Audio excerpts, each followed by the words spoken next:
7:02. No, but I will. No, but you don't. Okay. At least until Peter gets here. Yeah. All good? Yeah. Got a recording? Let's see. Let's hope so. Yes, and we're be able to do it. Okay, I'll call the select board meeting for Monday, August 25th to order at 7:03. Review agenda for addition, removal, or adjustment of any items. Yes, we have one more, I would say 5I, approval of contract for Bristol Fire Station Stormwater Permit Agreement for tailwater engineering. You don't have to write all that. Got it right here. There you go. Yeah. Okay, public forum. Anybody that is not on the agenda who would like to speak? About 5 minutes. Anybody here? Am I? No, they hope they still did put back on. Good. What was I that? was going to, he's not here, so. All right. What part of What part was it supposed to be on? is this? This is the materials? Yes, so that Street so- for Jordan Duck. yes, so that will be in discussion. Let's take a look here. That'll be regular business. D, Water Commission updates on latest water use ordinance policy and appendixes, and it's the appendix, which is the construction specifications. Okay. Yep. All right. Anybody else? Okay. Department head roundtable. Sharon, you go first.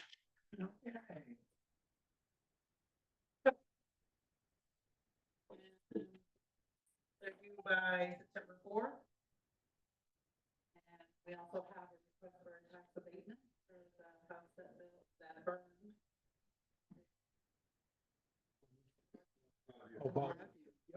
Hmm. Working on the check.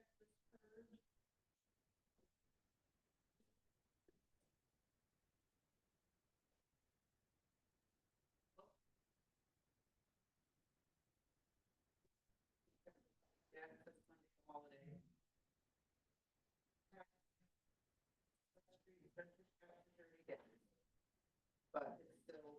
That's the one that's closed.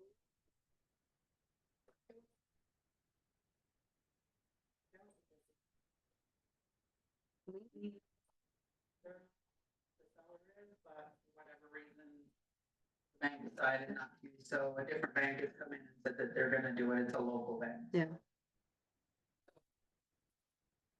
We don't have any movement on our two estates, so.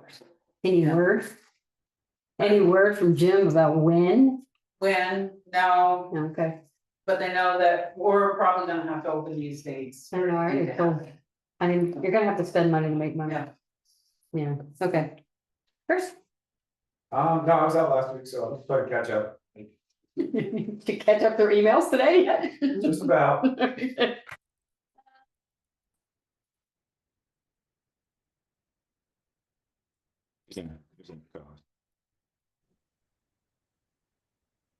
Did you ask for me or Rec? The audio's a little bad. Hear me? Yeah. Me? Okay. Sorry. The audio's a little glitchy on Should my be- end. I hope. It keeps it's all good. I can there's not much to report. Working through the permit folder. There's a couple DRB hearings, one tomorrow night and then one coming up in September. Working on some process stuff, finishing up the GIS project.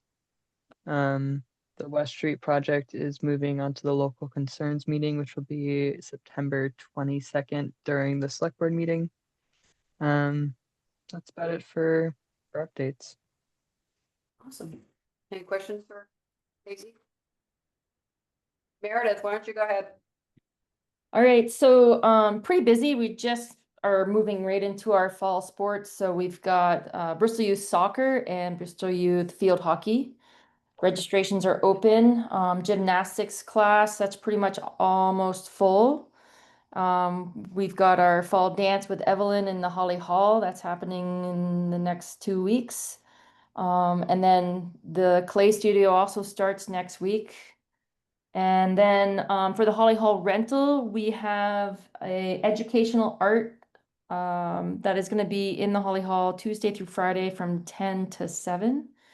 So that's Tibetan artwork. These monks are coming in and they're creating this art. So they need a big space. I quite don't understand it, but it sounds really cool and I'm excited for it to be here in Bristol. So there'll be some information from the folks that are running that on Front Porch Forum. I'd like to give a clock tower update, the bell tower, the timing. It only rings once, and that's at 1 o'clock. That's the only time it ever tells you the right, how many rings there are to the right time. So there's a call out to a gentleman in Rutland who's a clocksmith. You can't just have any clocksmith come up to look at the bell tower to the clockworks. So we're really waiting for them to come to us and go up there and take a look and figure out what's going on. It's something that we don't want to touch or just have anybody randomly think that they're a clocksmith up there because of the historical value of the clock. So that is that. I totally know. I mean, my office is right in Holly Hall, so I hear the bell not ringing the full amount of rings that it should. So that's the update for that. And then that's pretty much it. I have blocked out the Holly Hall rental starting after town meeting day until September for the MERP construction in the Holly Hall. So that's it for me. Questions for Meredith? Rita, can you hear us? On and off. I just barely heard that. Thank you. Yeah, the audio's been very glitchy. So just a brief update for grants is mostly I'm actually waiting to hear tonight for if you approve for applying for 2, I think. One is for an aging in place grant or something like that, creative aging, something to that effect, which will go to help the Elder Eagles program. Just get some group activities together for local elders. And the other one The is T-Mobile? possibly for funds for the fountain project in the park, which I think will be a really good fit for those funds. So waiting to hear for those, and then you'll hear more from me in September because I'm curious. I just heard somebody say there was a timeline for the MERP work at Holly Hall, and I'm curious what that schedule looks like because we do have an opportunity for historical preservation funds this fall, and I'm wondering if there's a part of that project that could be paid for with those. So you'll hear more from me in September for that. Any questions for Rita? I can't hear you. So if you want to type if there's any questions, type them in the chat box because I can't actually hear you guys. Okay. Thank you.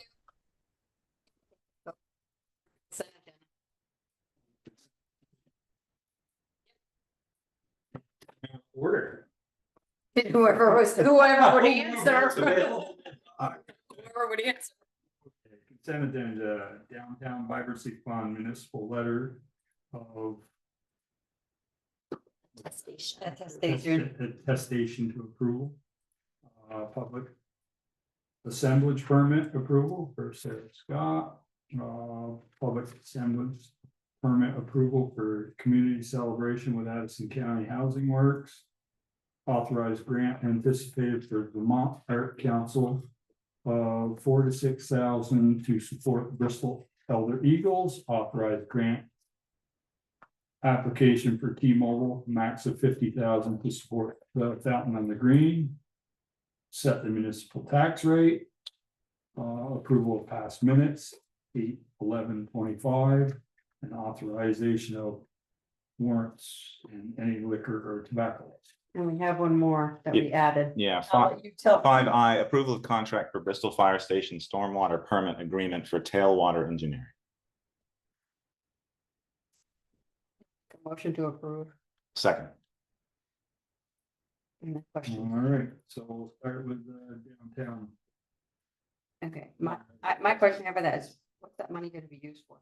It's for Bristol Core, and this is just the town is telling that organization, the downtown organization, that the appropriation they receive won't be rescinded because this money's coming in. This was new, it's been That's happening a couple of, 25,000. that's right. It's divided, it's a certain pool of money divided amongst all the downtown, designated downtown. So as we received that, or CORE has received that through the town, the last couple of years.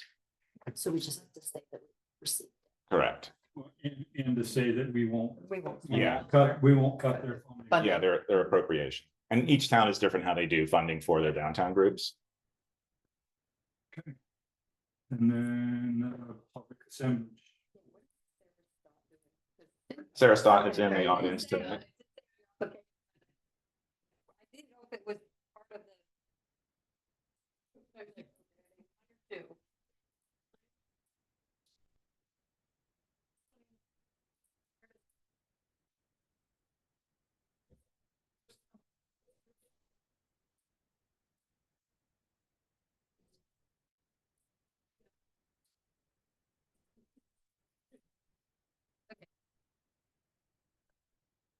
Yep, you have food trucks, is that? Okay. Yeah,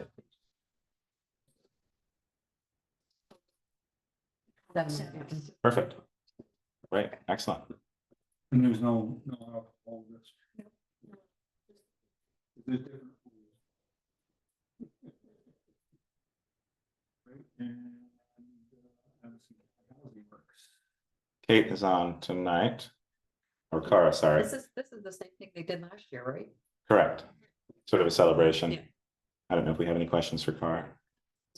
Okay, excellent. That was easy. And the grant application to the Vermont Arts Council. Yep, and that was in your packets. Yep. So there's a total. Yep. Question. Okay. Or. Yep, 2 grants, no town match required for those. E-mobile grant for a Yeah. max of 50 grand for the Park Fountain, yep, refurbishment. Anybody remembers how much? It's About 50 grand. 50,000. you know, I know that. if we raise, Yeah. if we raise more, it would go towards dealing with the base, I think. Yeah. All right, set municipal tax rate for fiscal year 26.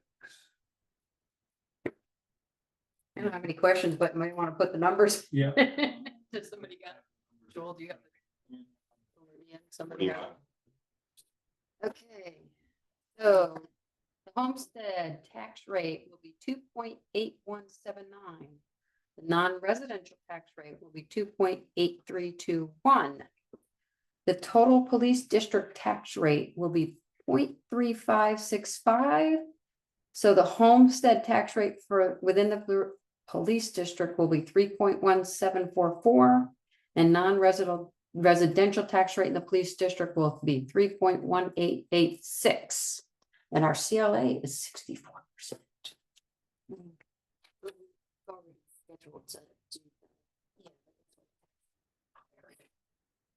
Well, it is. Yeah, it keeps your coverage, that's, Yes, that's CLA ratings. Yeah, well, anything below 8%, you have to do a reappraise.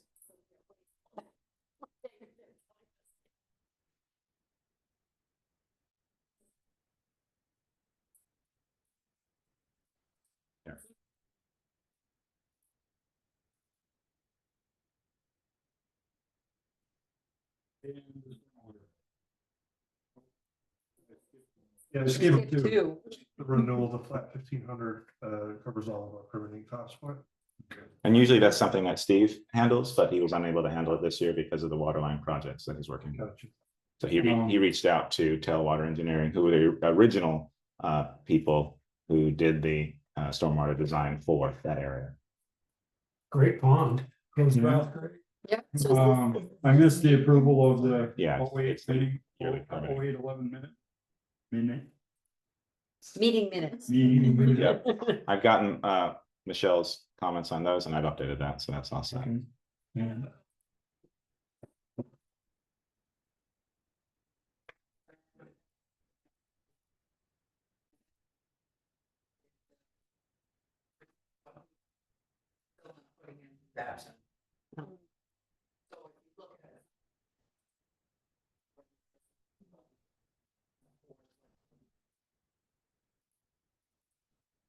Oh, interesting. Okay.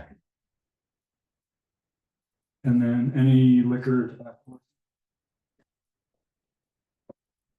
Anything else on the consent agenda? No, that's it. Hearing nothing, all those. I guess I gotta, for the fire pond, where they just gotta check It's it. their annual inspection. Their annual stuff. Yeah, it's just a standard. Make sure. See the grass is all been mowed and And everything. it's just. Making sure It's that not full of nothing water. washed out. All right. Hearing no further discussion, all those in favor of approving the consent agenda signify by saying aye. Aye. Opposed, nay. Motion carried. Regular business. Harvey Road, Class 3 feasibility study, project update. Okay, There was nothing online for that, right? no. there Okay, was I none. was gonna say. So Mike's here in regional planning and Nicole's online as well. Hello, Hello there. Hi, Nicole. hi. So yes, I am a substitute for Natalie Rigby, but I'm also with Weston O'Neill. Let me see here if I can share this presentation.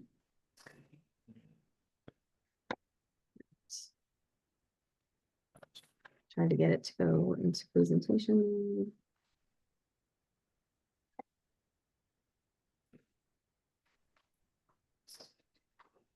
Okay.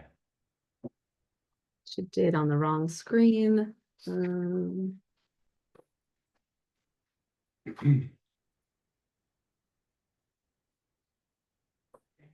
All right. Well, is it sufficiently large for you all to see it? And Yeah. Yes. it's okay, I can just do it this way rather than have you watch me fumble through it. Okay, so we're here to talk about Harvey Road and Class 3 Town Highway Feasibility Study. All right, so we're going to run through a few things tonight, the project background, quickly discuss the alternatives, gather feedback, and then hopefully the town will have a preference on how to move forward. Because this isn't strictly a V-Trans scoping study process, that's not necessarily critical, but it is always nice for us to be able to include something in the report. Although, to be honest, selecting an alternative does not lock you into anything one way or the other. So, all right. So the project location, this is Harvey Road, located off of Vermont 116. Project team has included representatives from the town of Bristol, Addison County Regional Planning Commission. I believe I saw Mike Winslow in the audience there. And then Natalie Rigby and I from Weston O'Neill have been working on this together. So existing information. Currently, Harvey Road is a Class 4 town highway. It is approximately 16 feet wide, gravel road. There are existing aerial utilities within the entire or within most of the study area. There is also a existing bridge over Little Notch Brook. It is 16 feet wide, matching the roadway. It has a span of 44 feet, originally built in 1919, reconstructed in 2002. Generally speaking, it's in relatively good shape. There are some issues with some of the guardrail attachments, but otherwise, it is currently okay.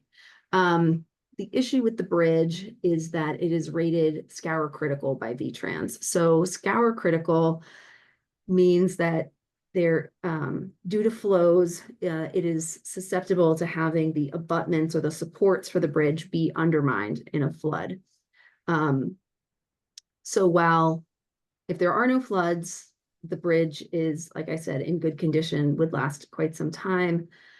However, being scour critical, if there are floods, which I think we're all familiar with the increasing frequency of floods that are being experienced sort of all across, well, all across Vermont, but really everywhere. And if you're unlucky, there is the potential that it could create a problem that would make the bridge impassable. So there is something, so Little Notch Brook itself is a stream. It doesn't have a particularly well-defined stream bed, and so it's susceptible to what's called migration, which is after a heavy storm, if there is a large flow, the stream channel might not actually flow in the same location it was before the storm. And when we get to some drawings a little bit later, there's actually some evidence of that even within the mapping that we have available to us. So it's kind of it's kind of a funny situation where the bridge itself today is fine, but in the right conditions for flood, which are obviously impossible to predict. And if this strong flow were to occur in a certain way, it could undermine the structural integrity of the bridge. So it is worth sort of getting on the radar what might be able to be done in the future. There is some additional future development anticipated on Harvey Road. There is a 15-lot subdivision, as well as the Willowell Foundation and Wren's Nest School. So after the local concerns meeting, we developed what's called a purpose and need statement. This is something we look at for every project to just kind of help guide development. So the purpose of the project is to change the classification of Harvey Road from a class 4 to a class 3 town highway, and then provide and then improve the roadway and bridge to meet a higher demand for future use. And the need is that it's a narrow dead-end gravel road with a one-lane bridge, and that the bridge is in satisfactory condition, but is scour critical, making it more likely for damage in future flooding events. So the first thing that we did was we looked at the process to reclassify the road and to look at what the standards are. So currently the road, there really aren't a lot of design standards for the difference between class 4 and class 3. So technically the road could be reclassified as class 3 now following this process. And this is from Vermont state statutes, and we'll have more information in the report, but it's long and boring legal ease. So this is the short version. The select board can initiate the reclassification by motion. They would need to then hold a noticed public hearing 30 days later. Following the hearing, you'll need to get a survey of Harvey Road to establish the right of way. If Harvey Road, like frankly most roads in Vermont, there's not a lot of evidence of the right of way, then the statutory right of way would come into play, which is a 3-rod or 49.5-foot wide right of way centered on the existing roadway. And that would just need to be certified by a surveyor. And then within 60 days of the hearing, the select board would need to return a report with the original motion and the survey to the town clerk, and including the comments received after the public hearing. And then after that, you have a class 3 town highway on your hands, and the town will then simply need to begin maintaining the road year round, including snow plowing.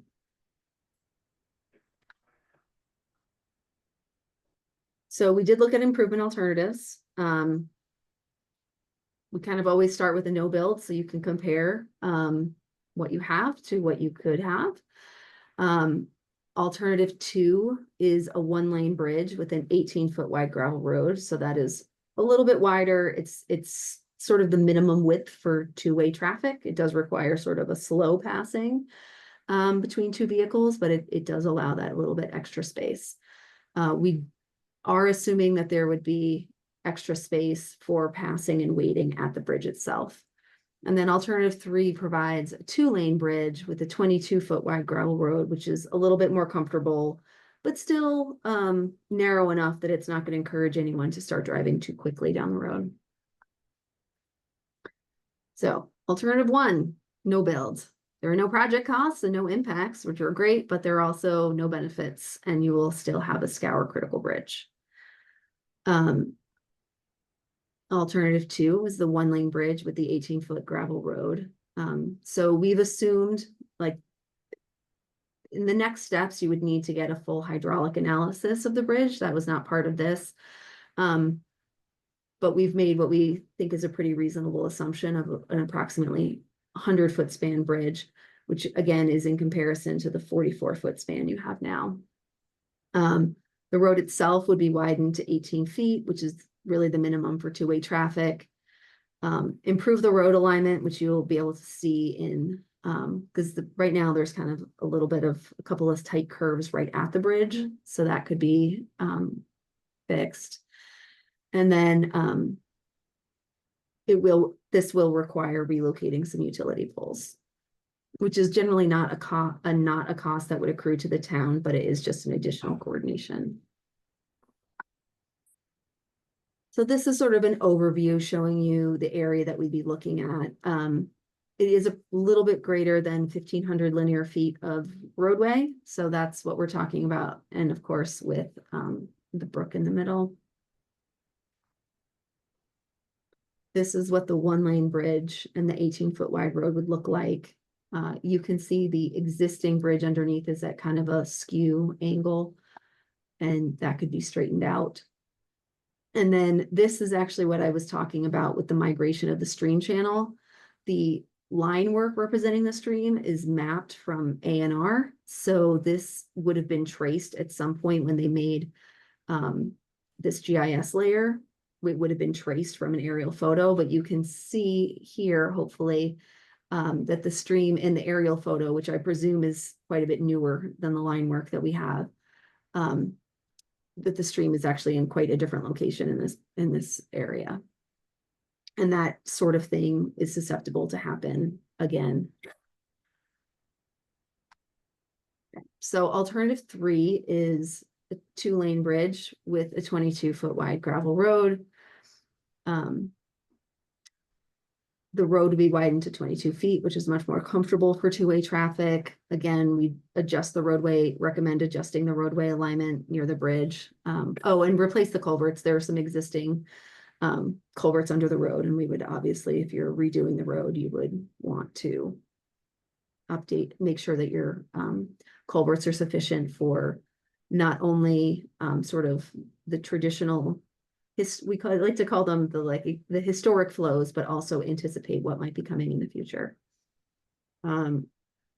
Again, this would require those utility pole locations, and it would actually require, based on the mapping we have, we think that it would require acquiring a little bit of permanent right of way to construct the bridge. So this is just showing you the limits again. It is the same as the previous alternative. And then this is the area where we anticipate there might be some right of way. Although, to be honest, this is a very angle point oriented right of way from a GIS layer. So it's possible that it would be different. But again, we are sort of suggesting realigning the road in this area. So the right of way might be a little bit different. And actually, in both alternatives, it's worth noting that since the new bridge and the old bridge are largely in the same location, we would recommend putting in a temporary bridge. Obviously, you'll need to maintain access during construction, and a temporary bridge would require temporary easements, but those, those are not permanent, and they revert back to the property owner when construction is complete. So we put together this evaluation matrix so that you could compare the different options. The full board costs are listed in the 3rd row down. So the first row is the estimated bridge costs. And that is not just the cost of the bridge, but the cost of traffic control. So that would be the temporary bridge itself. It would include full installation of the bridge and wing walls and supports and everything else that goes with that. And so the 1-lane bridge is 2.25 million and the 2-lane bridge is 2.55 million. So approximately $300,000 difference between the two. And then the roadway costs, the 18 feet is $750,000 and the 3-lane is $900,000. Again, this includes everything. It includes drainage, it includes construction. I also want to note that we made a worst case scenario assumption for you because we did not have geotechnical study to know how the road is doing. And so this assumes a full reconstruction of the road rather than widening costs. which again, if you're looking to budget for the future, I would much rather give you a worst case scenario cost than give you something aspirational that might not allow you to plan sufficiently for the future. So the combined costs, assuming the 1-lane bridge and the 18-foot gravel road, is $3 million total. And then 3.45 million for the wider road and the 2-lane bridge. It is worth noting actually that those costs also include the engineering, both of design engineering and the construction engineering. However, pulling those out just as their own line item, since you would probably want to go ahead and get the engineering, get money to do the engineering before you got construction costs, since it's so undefined. That would be about $400,000 combined for both the roadway and the bridge engineering, and also the hydraulic study that would be needed for the brook.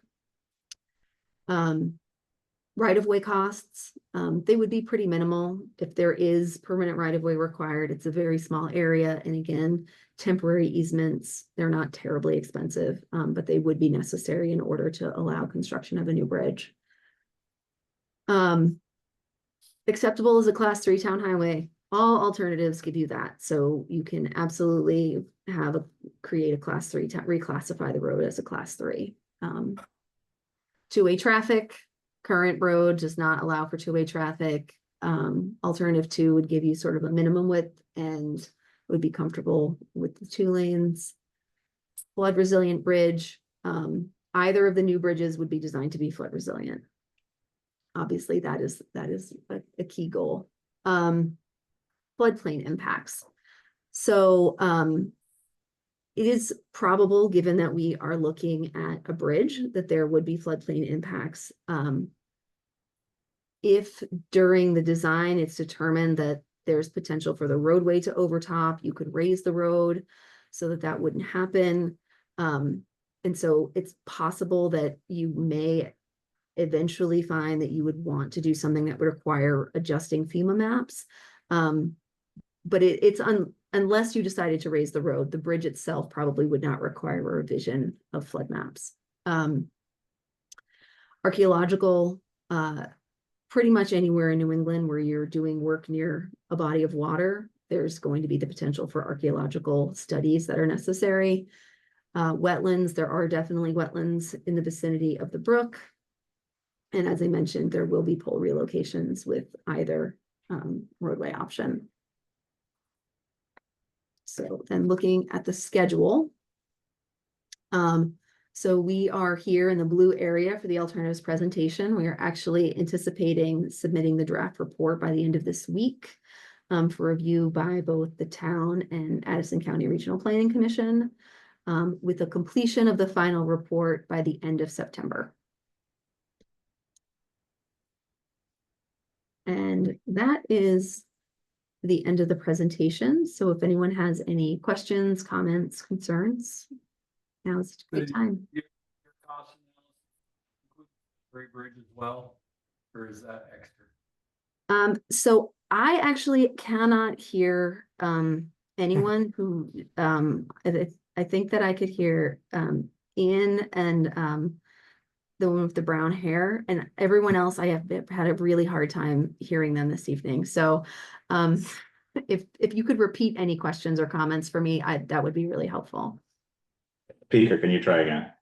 Does your cost estimate include money for the temporary bridge? Yes. Yep. My question is, the bridge you say is scour critical. How long have we had that designation on that bridge? Do you know? I do not know how long it has been listed as scour critical. The bridge inspection report is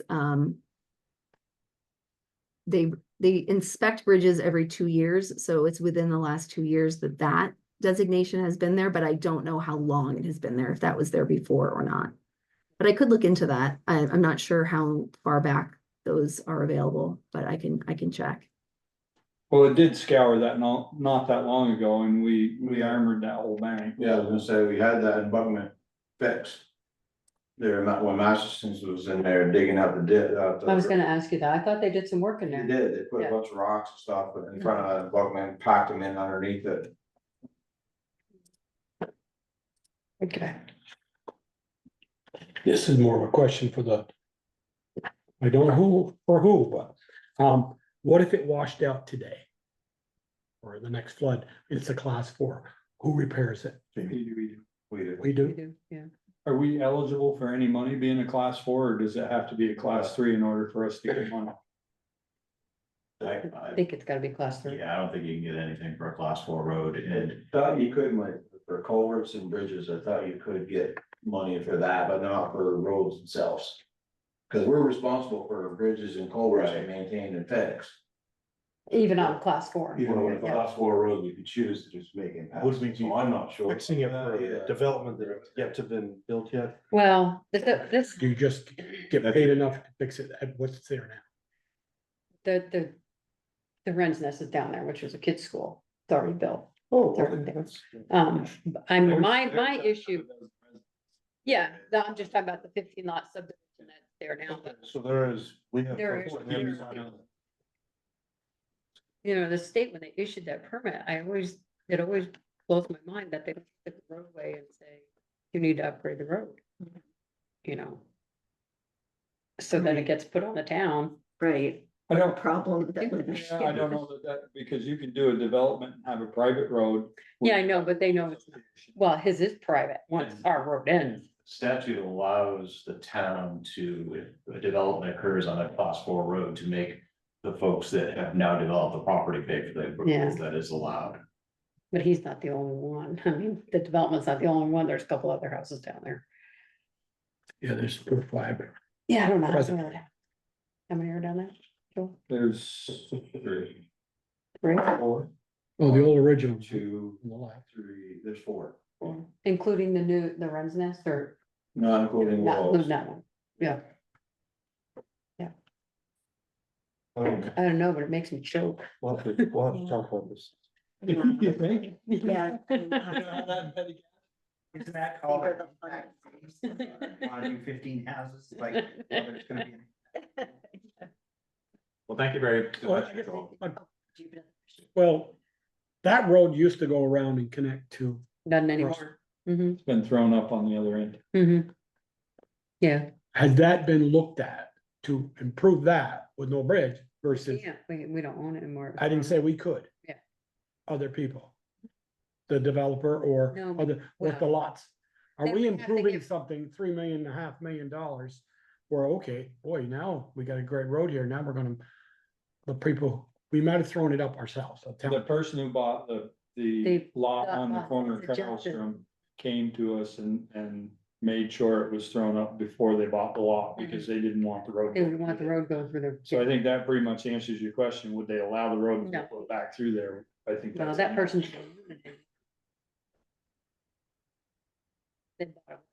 Yeah. Expectation of a road being put through their backyard. Yeah.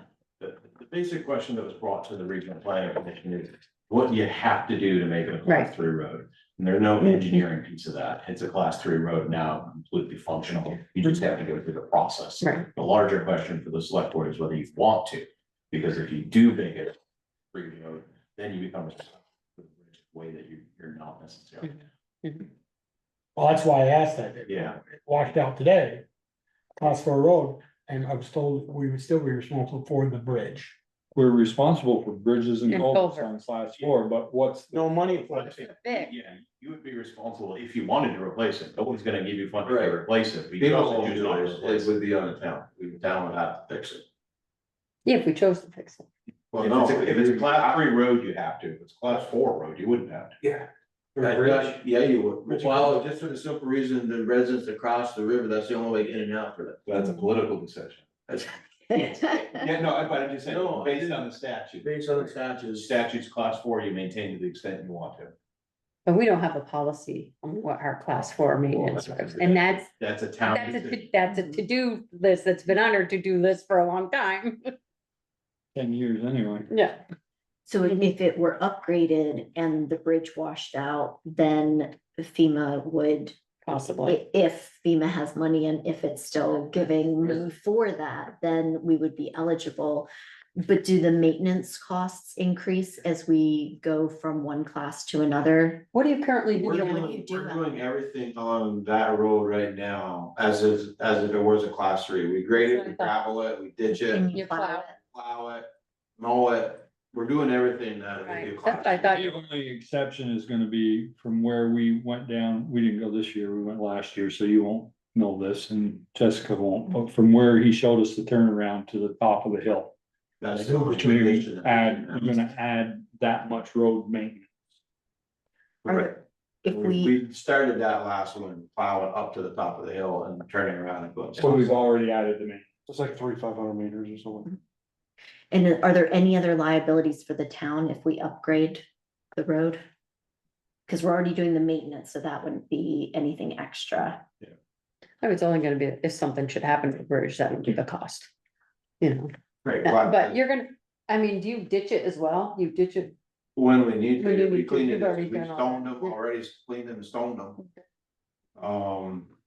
The only thing with the class 3, which maybe Mike knows more than I do about it, is. I think you're eligible for more grants with class 3 than Like you are with Vermont class Road, 4. like a Vermont Road grant? Yeah, better back roads, AOT grants. And that, would that, being a class 3, that gets added onto our total highway mileage where class 4s are not. Right, and you would end up getting a little bit of state money aid back Couple for $100. get that. That's gonna Every pay us little for that. bit. Tell that to Briggs Hill people. Well, so I'm not saying that we would necessarily do all of this. I'm just saying, it sounds like maybe upgrading it is a good idea. To me, it's the bridge. To me, it's the bridge. Right. Yeah, I take that road over today, the one bridge there. What do you mean, take it over? We already, we own it. Well, We we already can make it take a it class 3. Make it a class 3. But can you make it a class 3 in 5 years of washes out? Can you get bridge money? Yeah, why not? 90-10? If it's a class 3, it would be eligible for FEMA funding in the event of a declared event. It would be eligible for some grants, but in terms of like getting on the state list for bridges. That's what I'm asking. You're not gonna get a dead end road on the state list Right. for bridges. But you wouldn't anyway, In right? any case, yeah. So, I mean, it would give us a slight advantage. I have insurance. Insurance. That's an act of God. They're gonna say. Insurance? We don't have insurance. I mean, there's a private school on the other side of that bridge. Yeah. Maybe we should have conversation. That we funded Mhm. We should probably. with our. Our book on it. Talk to the Well, community. we only funded a little. Yeah, I mean, the school is on the other side as well as a number of other residents. And, Really? and a planned development that's currently unknown, Yeah. Well, up to 14 more houses. Right. but current And status too. is. And then said if it gets class 3 with a brand new bridge, more could be going all the way to the house at the Carlson Road that you can't get through I there. don't think you can get there. Yeah. No, you can't get there because No, I don't. that road bed is still in. I believe it's wetlands once you go over there. I'm not 100% sure. I haven't- There are wetlands out there. I've seen the survey. I don't know where they are Through there. in relation to the old road, but I know they're old. Well, let's save this, so. Yeah. Okay, Yeah, thank you for your time, Nicole. yes, thank you. I look forward to your final report in a couple weeks and we'll be in touch. All right, thanks so much. Thank you. It's wonderful. I wish she could even hear. Yeah, she just- She could, okay, Yeah. good. Oh, Bristol Fire Thanks, Mike. Department, social media Yeah, thank you. plan and discussion with Chief LaRose and Greg Swain. Got 2 chairs? Yeah. Just bring one up. There's one that you can. You're the boss. You take the soft one. Another one right there. Evening, everybody. Thanks for seeing us. For those of you who don't know, this is firefighter Greg Swain. Hi, Greg. Greg been with the department 3 years now, but Greg came to me recently with the social media plan. As was noted, we, the fire department currently don't have a public facing social media site of any kind. As our Facebook page we had was under another firefighter's name who resigned from the department. There went everything. So think, this is an opportunity to start from scratch for us, do something right, and if you haven't had a chance to review Greg's plan, please do so, but, I'm gonna turn it forward to Greg. This is his presentation, so it's all yours. Awesome. Thanks everyone for having me. Like Chief said, I've been with the department about 4 years now. And if you didn't know that, it's because we don't actually do a great job of pushing our members out there. A lot of our surrounding departments, both volunteer and career departments, are very engaged on social media, and there's a lot of success in pushing out alerting information as well as bragging about what they do, which I think we have a lot to brag about. There's no shortage of content that we could have. So the couple of points that I want to go over, as Chief mentioned, we currently do not have access to any social media pages right now, which is great because it's a fresh start for us. I think it would actually be harder to try to convert an older page over. That process is fairly simple. We would use our Bristol admin account to manage the page, which can then delegate to personal social media pages to post content under the Bristol Fire page. The 3 sites that I would target in the plan were Facebook, which is primarily for both text and photo content. Instagram, which comes along with Facebook, which is primarily for photos. It also targets a different age group, which is important to us right now, and I'll get into that in a little bit. That's all right. Not Facebook for that age group. X account is some of the fastest ways, because it's a text-based social media platform. It's one of the quicker ways to push out information. So the abstract's up there right now. Again, if you haven't read through this plan, I would appreciate it. But it matters for us because we want the public to know what we're doing. We want them to know how good at it we are. And I want them to know kind of our position right now. I am, I think, the second youngest on the department. And we want them to know how their tax dollars are being spent. Exactly. I am the second youngest member of the department, if I'm not wrong, and I am 30 years old. I am the young buck, and our department is not getting any younger.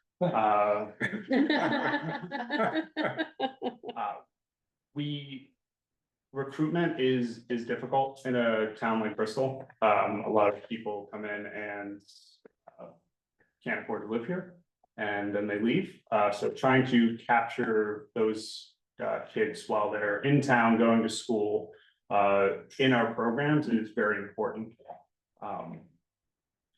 The second piece is the alerting piece to it, where if we have major incidents, which we don't often have, but when they do happen, they are a county-wide crisis, which we want the public to know what's going on for transparency's sake, as well as safety. It's difficult to get messages out there if you can't push it out on a known alerting page.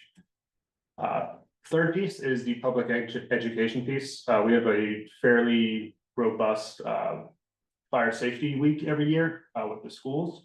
We'd like to expand that to more regular posts about safety information, fire detectors, fire extinguishers, Outdoor burning. Yes, and definitely outdoor burning. Right. So that's where we stand. As I mentioned earlier, our current gap right now is that we don't have a social media page, which is great, a great opportunity for us right now to capitalize on that. What we're looking for is a review of the town social media policy, whether it allows for a delegation of authority in order for the chief to delegate that authority down to a couple of key individuals in order to make timely and accurate posting. Well, we'll have to. Page 2. Yeah. So what I included in that 6-month rollout, and I've since updated it based on when this was written and when we are here right now. kind of a 6-month trial phase for you all and the public to see what a Bristol Fire social media presence would look like. We'd focus on a couple of areas. The first would be introducing our department. As I mentioned earlier, we have a lot of great folks in the department who I would love to brag about more often. We would start with our chief officers and work our way down to introduce those folks to the public, as well as our beautiful big red trucks. That would be our focus, is just reintroducing Bristol Fire to the community. After that, we would start looking at public education and kind of knowledge-based posts. And then as we start to roll into our junior firefighter program here in the fall, start to kind of work that into our recruiting piece. At the end of the 6 months, I hope to get into a routine of 2 to 3 posts per week. This can be automatically managed through Facebook's Meta Business Suite, which is free for nonprofits, which we can run through our NH Munsell Foundation. We also have access to free video creation software as well through the same process. And then below that, the 6-month goal is just a sample posting schedule. So the public knows that they can expect certain posts on certain days, so that they start to get into a routine, like waiting for their favorite sitcom to come on. And that's it. I think the other piece of this was our education piece for it. FEMA has a couple of great classes, which are listed here. I've taken both the IS 4.2 and IS 2.9 classes. They're kind of the gold standard for FEMA's new direction of social media management, as well as education. There are a couple other education pieces to this that I'm going to look for in the future, but these would be the bare minimum for anyone who had this delegated authority, which, as I mentioned earlier, would start as chief officers and then 1 public information officer, which would be me. And that's all I have. Sorry, it's not the training. I don't think our social media policy says that we can't do this. I think all our social media policy says is what you can't post. Our social media policy is also subject to change, and if our firefighters don't have a social media page, we should change that. Also, you guys gonna be marketing on that? You have a store, merchandise?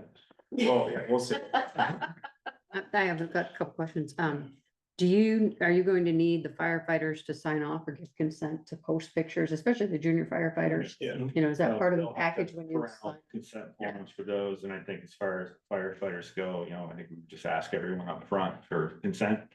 I was thinking more of the junior ones. Well, you discuss, yeah, absolutely. No, it's- Um, Social media, as we all know, is a very powerful tool, and it's a very dangerous tool. Right. And we've been very fortunate here in Bristol, you know, we have people who have a lot of self-discipline, and I don't ever see anybody with their phones out on a fire scene, you know, taking just random pictures. It's only me usually. Yeah. For other Mhm. documentation purposes, but so yeah, we're When we came out with the social media regulations or whatever you want to The call policy. it, we all had to sign right. a paper saying that we'd read them, so. Mhm. And I did review the town social media policy today. The one I was looking at was 2014. Is that the Probably, current one? probably, Okay. yeah. I was gonna say, was that where I got on? When we did things on tablets. Yeah. I didn't even have a camera on my phone. And then whatever you're posting or the content where you're posting is, like, I know you said it's just gonna be the officers and probably you, the public. Are you guys gonna look at what's being posted before it's posted, or you're just gonna assume that you're all doing what you're supposed to be doing or posting what you're supposed to be It's like posting? Greg has an overarching plan. I would very much, you know, Greg is just one example of a very trustworthy person who's, you know, highly intelligent and knows what he can and can't do. And if he even thinks for a second, boy, I really should run this by the fire chief, he would. Because what I don't want to do is delay Right, the posting of materials, you know, for that. When things are happening like live, like when we had that very unfortunate fatal fire this past winter on East Street, you know, things start flying around on social media. Wouldn't it be great to have a little bit of, I hate to use the word control, but provide facts? Yeah. You know, instead of people starting rumors. Now, speaking of that, like, we wouldn't. Picture like a car, accident, see the person in, those types of things wouldn't happen. Yes, and that's, a lot of that is what these trainings are about. And it is a skill to know, especially on an active scene, what can and can't be shown. There's a lot of precedent for incidents like this. We see it in the news media all the time. Usually it's just a picture of a back of a fire truck and generally the scene. It's not so much to show the scene, it's to make the public aware of the scene. So the photo part of that is fairly minimal. But again, it goes back to education. And obviously, no names would be thing because family has to fight first. and all. No, never mention it. It's HIPAA, it's all, yeah. Yes.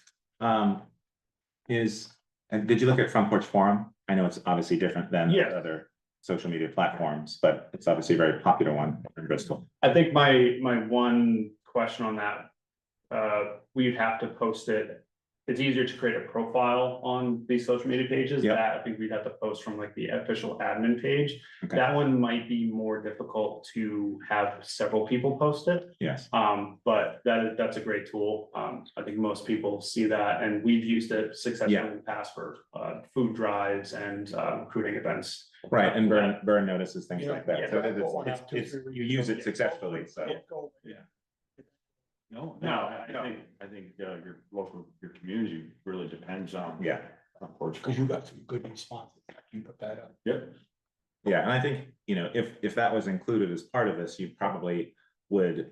Would you like to see us reference it in there? Well, probably because it's such a popular platform here, but I think you would design your own way of communicating on that because it's very different than those other platforms. It is an email listserv. And so you would just you would probably not post as much and you would just post specific things versus what you might post on those other platforms. Well, this isn't a policy though. I mean, this is just their recommendation. It's a so, pure- I mean, it's a- Yeah, so.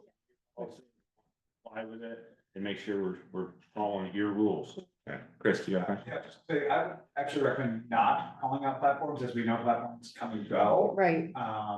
So if you call out a specific platform and you recognize this as part of a policy or a driving document, you'd have to change it as you go. So I would alleviate the actual. Just like X didn't used to be known as X. I mean, come on. That's right. Well, I think Most of us, Greg probably doesn't. while I understand that, I think you need some basis. I mean, you could just say, we can post anywhere. And so, but I think you do need to have some sort of direction. Your policy, it speaks to a couple specific sites, but it left it very open-ended. Yeah. So. Boy, we were open back then. We knew it was gonna change. That's right. You mentioned that you had a previous page that you no longer have access to. Will you have any issue having like a unified handle across all platforms? It looks like in the document, you've got Bristol BT Fire. Can you get that on everything to be the same or? We should be able to, Okay. and pending the approval, we Yeah. were gonna look at trying to get that page taken down. Oh, okay. Just, we can submit documentation, basically saying, hey, this is representing official town page, it's not malicious, but we Yeah. need ownership of it. Facebook and Instagram, the reason I called those out specifically is because they link automatically. Yeah. You can, and to our benefit, you can post simultaneously. Right. But the handles won't be an issue, like there's not a Okay, lot of that's good. Bristol, Vermont fire. No, exactly. That's And good. we'll run a couple of handles by chief to see what Yeah. we're settling on, just so it's. Yeah. It's nice to have a uniform where you could Yes. search for that on any platform and hopefully get the correct page. And we still need to, logo design Yeah. and fill it. There's much work to be done. We Okay. don't need the green light. Cool. And then connected to that is sort of the admin, since you did have a page that's no longer accessible. I'm sure you're taking into account like who would have admin access to this at different levels, so that doesn't happen Well, and again. that's the gentleman who started our Facebook page, all the good intentions, it was very successful. Sure. But, after 10 years, he left and, it went with him and he Yeah. tried to, I don't know, handed over to Yeah, us. it's but complicated. I know. Whatever he did, Yeah. it was lost. Gone in the cloud. I understand, Chris, and feel it would be very complicated to try to get it back. And time consuming. And time consuming and really Okay. frustrating. Yeah. It took us almost 3 years to get the SFA. Yes, no, thank you. Right, exactly. Good. No, this looks excellent. I think it sounds like a Really, great really idea. nicely laid out. Yeah. I'd entertain a motion to allow him to proceed. So moved. Second. Would you like us to come back in 6 months to, this is, that's great. No, it's just kind of like, I think if you put it out there, we're all like, Yeah. follow it, so we'll see it. We Well, all- you won't, you don't, you Also, won't, the but. thing, it may take more than 6 months. Yes, right. So what, like, why don't we just not put a timeline? Okay. You're gonna have it in. you all will let me know if. we shouldn't be doing. Yeah. But there's no. If you think you shouldn't be doing it, it's pretty simple. Yeah. If you have to ask, should I be doing Would, this? would Peaker do this? No, that's not. Next thing is like. Okay. All right, well, thank you very much. That's great. So. Thank you, Greg. Motion is second, further discussion. Hearing none, all those in favor signify by saying aye. Aye. Opposed, nay. Motion carried. Good luck. Thank you both. Yeah, appreciate your support as always. You all have a good evening. We should work. Keep very close to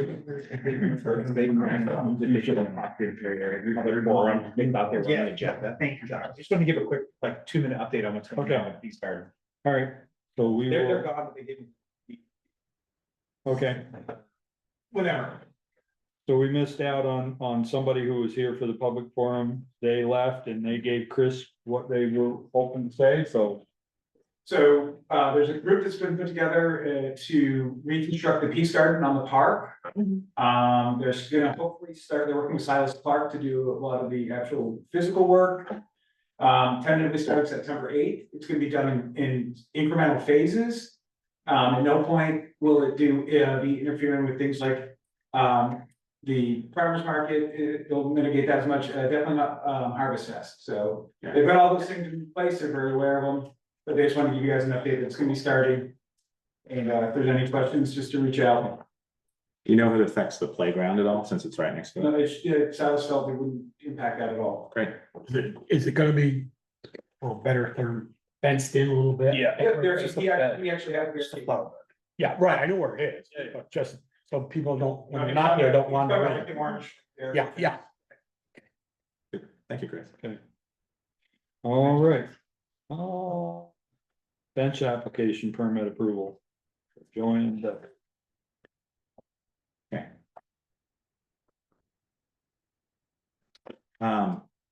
Is Meredith still on? No, well, yeah, she was. Yeah. Yeah. Yeah, so So- on. Do you want to give us a little background on this, Meredith? Sure. I did send all the documents to you, with the application that Marion Baser set up for Joanne Doe. So on there, it was a request to put, the original request was to put a bench on the walkway to the fishing platform at Eagle Park, and that can't happen for 2 reasons. Obviously, the flooding situation that happens. And also, ADA, you need to be able to wheelchair down into that flat area, and that having a bench in that area would not allow that. So, Aiden went and took some pictures of Eagle Park and did some suggestions.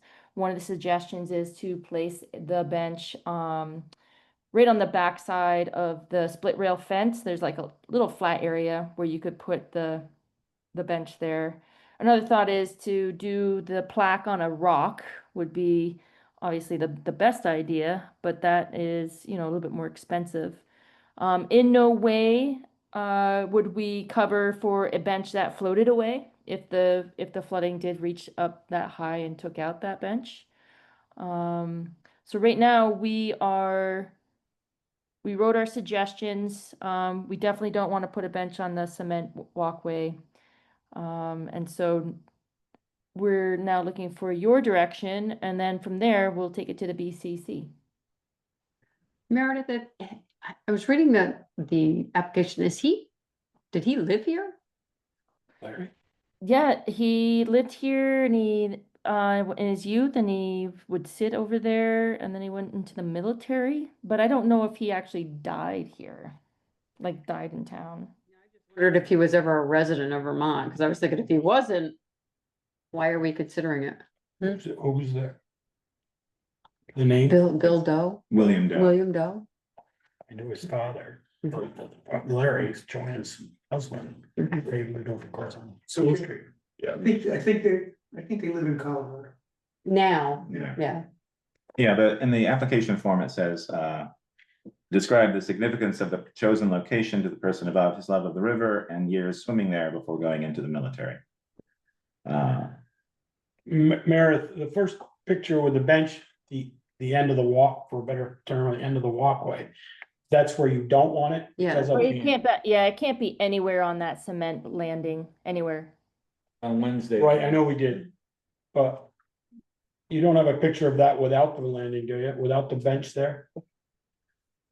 I mean, just how it is if you went there today?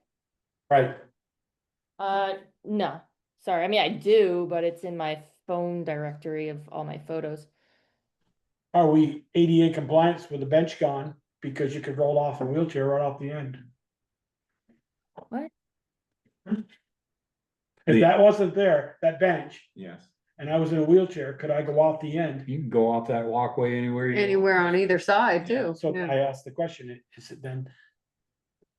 Is the bench making it so they can't go off a wheelchair? Well, there's no bench there. I know it's not. It's no different than any other sidewalk. There's sidewalks we have in town that you could wheel off and wheel right into the road and tip over. Yeah, it just, you know, it's a walkway. It's not a place to have a bench. Yeah, but what Joel's saying is that by putting a bench there, does it make it safer for someone? In a wheelchair, that's what I'm at. Yeah, at the moment you have the rocks there and they're quite high. It's hard to tell because there's a Right, bench in front of that, but you would roll and you would hit those. Yeah, now if you had depending on your disability, you might have an oversized wheelchair and it's gonna be difficult to maneuver around a bench that's there. Now, this little picture, I mean, that is, you know, obviously we used Canva and we photoshopped it on there. Wait, what? So it would, you know, that bench is gonna be a little bit bigger, but the other part is if it floods, there goes the bench. Yes. And I think that's the biggest concern. Kristen Underwood from the Conservation Commission emailed about that when she saw it on the I agenda. agree. And so we saw Would have to be it. taken down every. Yeah, So Meredith, the cost Maintenance. difference between the bench and the plaque. I'm not sure, honestly. We don't pay for the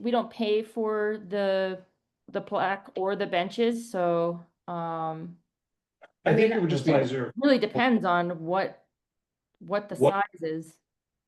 them putting stuff and going back to the Doe family and letting them decide if they want to move forward, and I Well, think. there is a plaque there. There's already a plaque there. Frank Bonacotto. Frank Bonacotto we have three, and Peter. we have three plaques there at the moment, or three inscriptions. Should we keep it the same? Yes, Or do- yeah, let's try to keep it the same. I'll have to do some research about how much that would be. Those plaques were put in there, I think the last one was maybe 5 years ago, so I'll just have to dig Yeah. around and find that out, but from the rec department's point of view, no bench would be the best, but if you want a bench right next to the split rail fence. I'm just thinking, I don't want to create more work for Eric and the guys to remove a bench if we're worried about it getting taken out. No. Well, And we I would guess wanna I'm have not it- worried about the one in the lower right-hand corner. I'm so That water's worried quite a about ways, that's still a long ways. that. Colby. Thank you. Yeah, I guess I guess just if prefer I the was going plaque. up to sit by the river, I can't sit on a rock with a bench, I can sit on a bench, but I can't sit on a plaque. I'm just, Yeah, but there's I guess our point is that there are already plaques there. Right. And do we want something different? I mean, Yes. I like a bench. Yeah. I'm fine with a bench. I think a bench in any other location than the one that's on the sidewalk would be well served. I think having Like the seating lower up there is nice. We also, there is concern, I spoke with the chair of the Conservation Commission today, and her concern, Carolyn Dashes, was that we already have a lot of plaques up there and there's no consistency between all of them. And so there would be another plaque. And so I think the bottom right, that location, I think would serve it well. It's out of the And make floodplain. a motion and we'll move it along. Um, on it.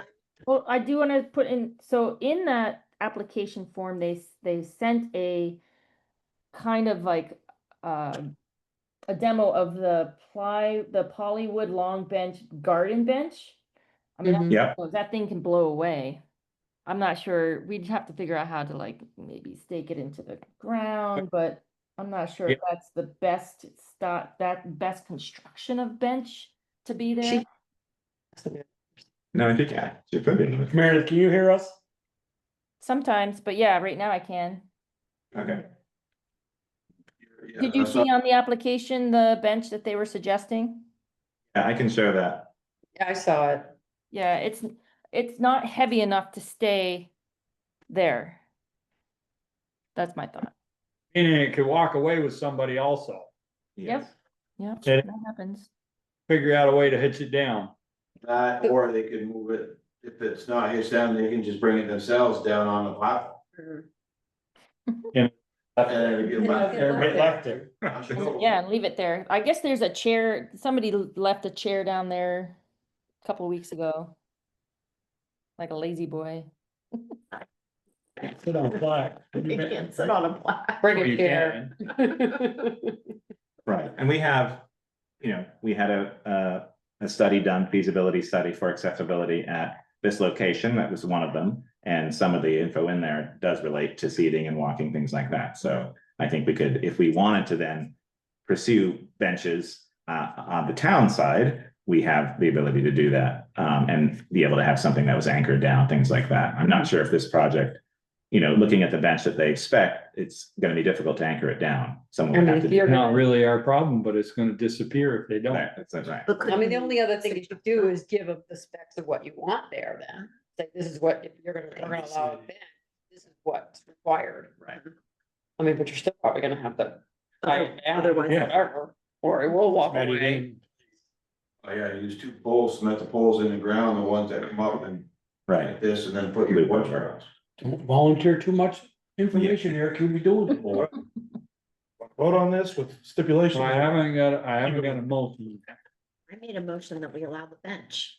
All right, yeah, I need a second. Second. All right, now we need discussion. Or are we gonna put any conditions on the bench, or are we just gonna let Has to them put a be. bench with a plaque, and if it walks away, it's not our It problem? has to be anchored down. Yeah, And I think location for number safety- 4. For safety, I think we should. Well, if you're gonna put conditions on it, I think you put conditions on the bench you want up there. Mhm. Whether it's like the ones we have down, I mean, I have no idea, the ones we have at the park or what. I think Jessica's motion was to make. a Allow motion, them to put a bench. Put a bench up and we'd approve the design of the bench at a future meeting. Sounds good. Is that what you want? And I second that. Just that way they bring us, right now, we don't only have that one little picture with an arrow to Why it. don't we just give the condition to make a stable bench instead of having to draw this thing out? to another section? You say you don't need to draw it up, they need a picture. No, draw it out. Right. Draw it. Let's just approve this with this condition and then. That's we fine with don't- me, as long We as keep we revisiting. feel There's no need to comfortable. get- It gets dragged on and on and on and on. Yeah. I'm fine moving on. You got a motion and a second. So, I mean, we would prefer the bench hitched down and it be something a little more sturdy. Yeah. But they understand that if they put this bench here and it walks away, it's Yeah. not our problem. And do we have a specific location that we would like to see it? I like the location in the bottom right. Bottom right, okay, okay. Anybody else have a problem with that location? I think it's really what it can go. Yeah. You can put it wherever you want. I mean, the top right works as well and gives you a view of the river. The one at the bottom Yeah, doesn't give you a view little of the bit river. higher up. So I would say either or. I think they're both suitable locations. Not on that. Nowhere on the concrete or the platform. The walkway leading to. Yep. And it has to be hitched. Jesus. Yeah, you. Well, the no, concrete- yeah, In Phoenix, we would just mute you, just like all three. Mute Give yourself. them specifics. Tell them Alright. exactly. Okay. Find it. Meredith, have you got enough information? I do, and then what will happen is a summary will be written out to BCC tomorrow. They'll have to Alright. vote on it. I know, I just wanted to make sure she was clear as mud before we voted. Careful, some of them are open. All those, of allowing events up to Eagle Park signify by saying aye. Aye. Opposed, nay. Nay. Motion carried. Water commissioners, oh, this ought to be fun. Update on the latest Bristol water ordinance policy revision and appendix updates. Now, I don't see the people who are here for the water that wanted to be on the agenda for the water line. Was the hope that this would pass and it would be so if this doesn't pass, I'm sorry I wasn't here at the start of the meeting. If this doesn't pass, are we gonna review those 3 individual cases? Well, I think it's, Because we're not kicking this down the road because they asked to be on the agenda and plenty of time to be on the agenda. And they're here tonight. And they're not on the agenda. I would dare to say, Peter, plenty of time. When the permit, they filled out the permit at 11:30 this morning. The water line's already in, wasn't plenty of time. Water line's already in the agenda. No, he was notified, Greg knew about it on Wednesday. That we had these water lines to be on the agenda. Oh. correct. They're in different states. Some are already permitted, some don't have permits yet. As far as I'm aware, and talking to Greg, I felt it was best because we were still having the discussion to actually have this be approved. It would be better to have them as part of this discussion as opposed to approving individual cases. Because I think the idea, and I think we're all getting there, I bet slowly, is that we would approve the use of plastic, which would then automatically have them approved to use that material. I totally understand that, but should that not happen tonight, I know one of those water lines wants to go in this week. Right. I know the other one is waiting on pricing based on what, and the third one, I'm not sure. Yeah. Yeah, But and also I too, I just- think that the approval of the one on South Street I think we agreed that it was sort of an emergency approval, Mhm. whereas these aren't. So I think we treat these as different cases, but I do feel that it. So what's the sense of having an agenda and having people ask to be on an agenda if they come in and they ask and they're told they can be, and they're here for the meeting? You know, James is here, Stephen is here. When they, Jordan is here. Yeah. and what's the sense of even having an agenda if we don't put people to be on?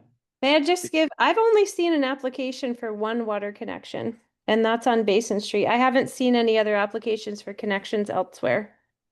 So James Cole is here he's not here for a connection. He's here to know what to tell his contractor to bid for materials. Okay, good. I wasn't aware of an application. I just wanted to make sure that I wasn't missing something. Not missing anything. The application to connect hasn't been filed yet. The ability to serve, that paper that was generated when the subdivision was done. You can't get a subdivision in the state of Vermont without saying where the water's coming from. Okay, so they've got their water allocation. They're wondering about materials, and then they'll apply for a connection permit after that. Correct. Okay, perfect. And then we have the one from Basin Street that was applied for today. But he asked to be on the agenda prior to that. I believe, Correct. he didn't put his application in until today. I'm not sure when he asked to be on the agenda. I'm not aware of that particular specific ask. So I don't think the application date has a bearing on the material. No, Especially if you gotta give pricing. but I would say that this would be, to have the discussion that we're having, this would be the time to have it versus individual applications. I think. Oh, I totally agree. I Yeah. said that last meeting. Yeah, and that's, they're part of this discussion, and when I emailed each of those people, I let them know, or it was in the email to everyone, that discussion about the materials was gonna happen in this part of the agenda. But I don't think, because we haven't yet decided on this as a board, I don't think we can individually look at individual cases, because we don't have enough information to decide yes or no for the materials. We're still figuring that out. And so I think it's much better to be handled via our policy and not individual applications, which is outside of our policy. At individual applications, it says in our policy that it's on a case-by-case basis now.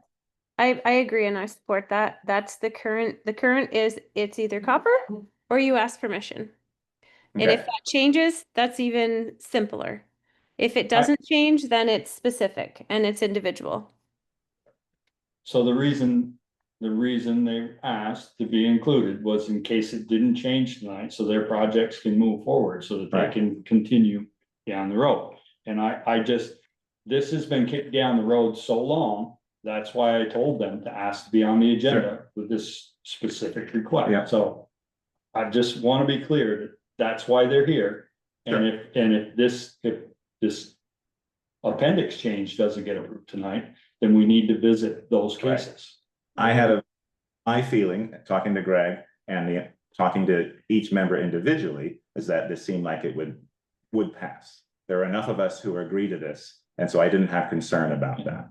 And that's why I figured part of this discussion. I figured that was the case, Yeah. but in the event it doesn't. No, I know. I don't want to leave people hanging. Yes, no, I understand. Yep.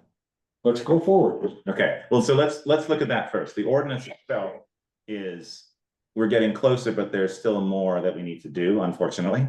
There were some things that were incorrect that I found that needed to be changed with regard to some of the legislature information. But I would say, let's look at the connections and materials first, get that out of the way and see where we're at. So we can do that appendix without doing the ordinance. Correct. The ordinance is the only needs to Yeah, have. and that makes it simple. That could be updated every month if it had to be, which God, I hope it doesn't. So let's look at that. So I've been sending out information to the board as well as Steve and Jill, sort of going back and forth and hammering down the exact detail that we want in that ordinance. And I think we're at a pretty good point now. Let's get this going here.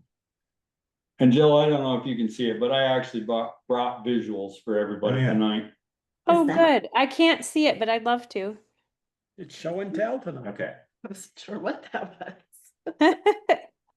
Yeah, the what not to do and the what to do's. I love that. Okay, so this is all standard. This is a slight update in terms of the look of it. This is to match new layout of the ordinance to make it better to understand, easier to understand. All of this material is the same as what's in our current Appendix C at the moment. Our new information is in here. So at the moment, we have in here type K copper. That shouldn't be highlighted yellow, but everything else is sort of new in terms of the material description and what we should use. So the discussion was CTS and SDR and HDPE. And so going back and forth, looking at materials that both Steve and Jill had sent, I think we've all come to an agreement, at least Jill and Steve and myself working on this with them, that this is the correct wording we want to use for the particular type of material that we'd like to allow people to be able to use for the system. Okay, what is that? So this is your CTS. This is the blue plastic that in the emails that Jill sent was referred to as PEX. This is not PEX. This comes in rolls up to 500 feet. Yes, definitely not PEX. The other thing that makes it not PEX is it's SCR9, which means that it has the same sidewall thickness as copper. And it has the same outside diameter as copper. So once a stainless steel insert is put into the end and it's put into a brass compression fitting, it secures the same as copper. So in my world, where we have an entire shelf and boxes and all of the tooling to install everything that has to do with copper and the brass fittings, this is a great fitting. This is perfectly appropriate to be using the same tooling, all of the same fittings. The only change is that you cut it a little bit differently and it gets an insert. So it's great for any type of repair that might need to be made. The only shortfalls that it has to copper is you can't heat it up to melt it, and it itself without a tracer wire becomes invisible unless you are a dowser. So therefore the additional pieces, which is the tracer wire and the access box and the stainless steel inserts. Yeah, there is new technology, but it's still very expensive, so. So is this CTS SDR9, HDPE? That's all one? Yes. That's So- not four different types, okay. This is an HDPE too. but this is a class either 160 or 200. This is what we do not want. Yeah, we This- don't want it. Mm-mm. Fitting that she refers to that we do not want. This is an insert fitting that clamps go on. Mm-hmm. This here is galvanized. This is everything we're trying to get Get rid of. Thank you. Here is interior copper, which is rigid and not flexible. This is Super thin walled as well, and doesn't do well on the ground, and doesn't do well with the compression fitting. this K copper here, which is a thicker wall than I had a piece of L and I either dropped it or left it in my truck. So that you could compare, but it's similar in wall thickness to these two. So I have 1 inch CTS and I have a 1 inch compression coupling. So this slides in here with I only have a 3/4 inch stainless steel. But once that's in there, it doesn't allow this pipe to collapse, which in turn allows this compression fitting to hold the way it does on copper. Yep, perfectly acceptable in the type of pressures that we have. Okay. And it looks like it's not toxic. It is NSF and AWWA approved. Anything beyond that is beyond my scope of reality and who I am as a water operator. I could do tons of research and try to find it, but it's approved by the American Water Works Association. It's NSF approved, so under the water supply rule and under the federal Clean Drinking Water Act, it's an approved material. So like as far as those regulations go, it's approved. Anything more is more of a personal matter that other persons might wish to delve into that I don't. Thank you, Jill. And it's preferred by the feds. Yeah.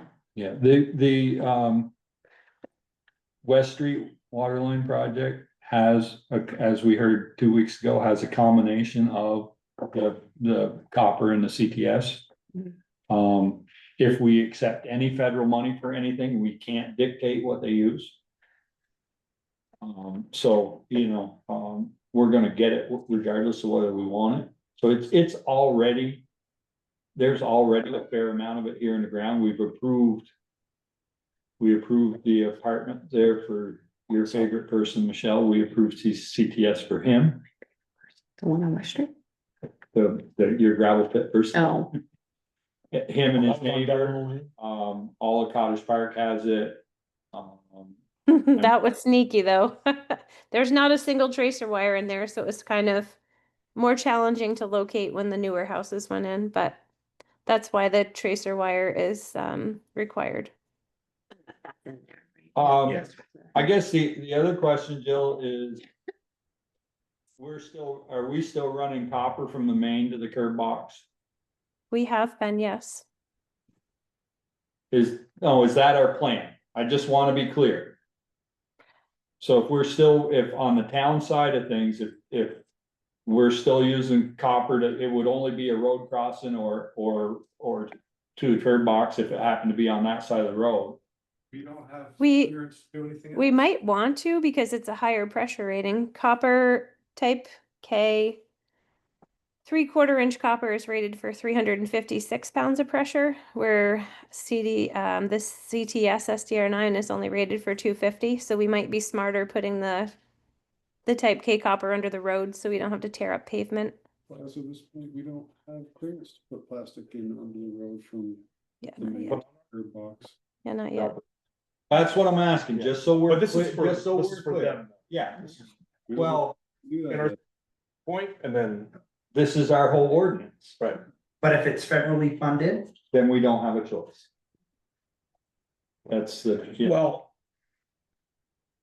do we have a choice that we pay the upcharge of, it might be 25 feet or 40 feet across the road to a curb stop? Say, no, our policy is, and we eat that versus $1.50 On 300 houses. Well, not going all across the road, but we're talking. Well, when we do East Street. We get so much federal funding, because how much did we get at West Street? Big fat zero. How much did we get on Pine Street? A big fat zero. This is gonna be different, Joe. It doesn't. Oh, yeah. then as a taxpayer, I would say I want you to use approved less expensive product over that is. I just worry about cheapening our system. Sorry, Stephen. I'm sorry. I don't believe you're correct in that statement, but there's where I'm trying to find the pictures of when we installed onto the Sprout House to save taxpayers money in that. We did direct bore with, as soon as I find pictures, I can show the selectmen. It was Oh, that was the fusion pipe. That was down Mountain View Street. Mountain View. Yeah, and it saved tens of thousands of dollars. And as soon as That was because of paving, right? paving and just overall. And the trees, they was worried about the trees and, yeah, it was the whole. Yeah, I know Sharon's got a question. I'm just trying to wait for a break while he's looking. Yeah. I'm gonna have Sharon go. I just wanted to clarify something. The money that we got for Pine Street from the DWSRF is all 100% federally funded. So it is federal money, and that's why we're having to do a single audit as well. So, Yeah, so there's some threshold. yeah. Yeah, so Might as well stay consistent. We're already moving in that way, we've already taken federal dollars to do something, might as well stay consistent with it. Yeah, and I think We're not limiting anyone's option and saying you can't use copper, but also if we've taken federal money that is right at this standard, which Jill, who we've appointed as our water commission, who says is good to go, then we just keep it bare bones and you run copper K or you run it and with the trace wire like Jill stated. Yeah. Could people who feel differently, like, what are the other arguments? Like, so far, it sounds like everybody's agreeing, so what? I don't think there is a. Okay. I think Joel, there was a question, you didn't want to degrade the overall water line situation, but I think too, like, if we also are gonna respec that out to meet like the west and east project, and so I think there are avenues for us to get pressures back up. It's on us, like with applying copper, like we mentioned, but from that point on, like, that's their property, and if it's good by Jill, I think we just okay and veto it and get all these folks out of here, and I mean, we set precedents for federal dollars already, so unless you wanna. We did, Water policy that's inconsistent. but didn't we were told 2 weeks ago or a month ago at a meeting, and Jill, maybe it came from your side, that to make the tracer wire effective, for a better term, has to be attached to it. In order to be 100% sure where the pipe is, yeah. Right. Yeah, and and I'm trying logistically, how would you locate a plastic pipe that's into a corporation at a plastic main? How would you be able to locate that one? You're not gonna be able to locate it, even if we do use copper then. Steven dug those in after that main was pulled. Well, I understand that I can't with the HDPE.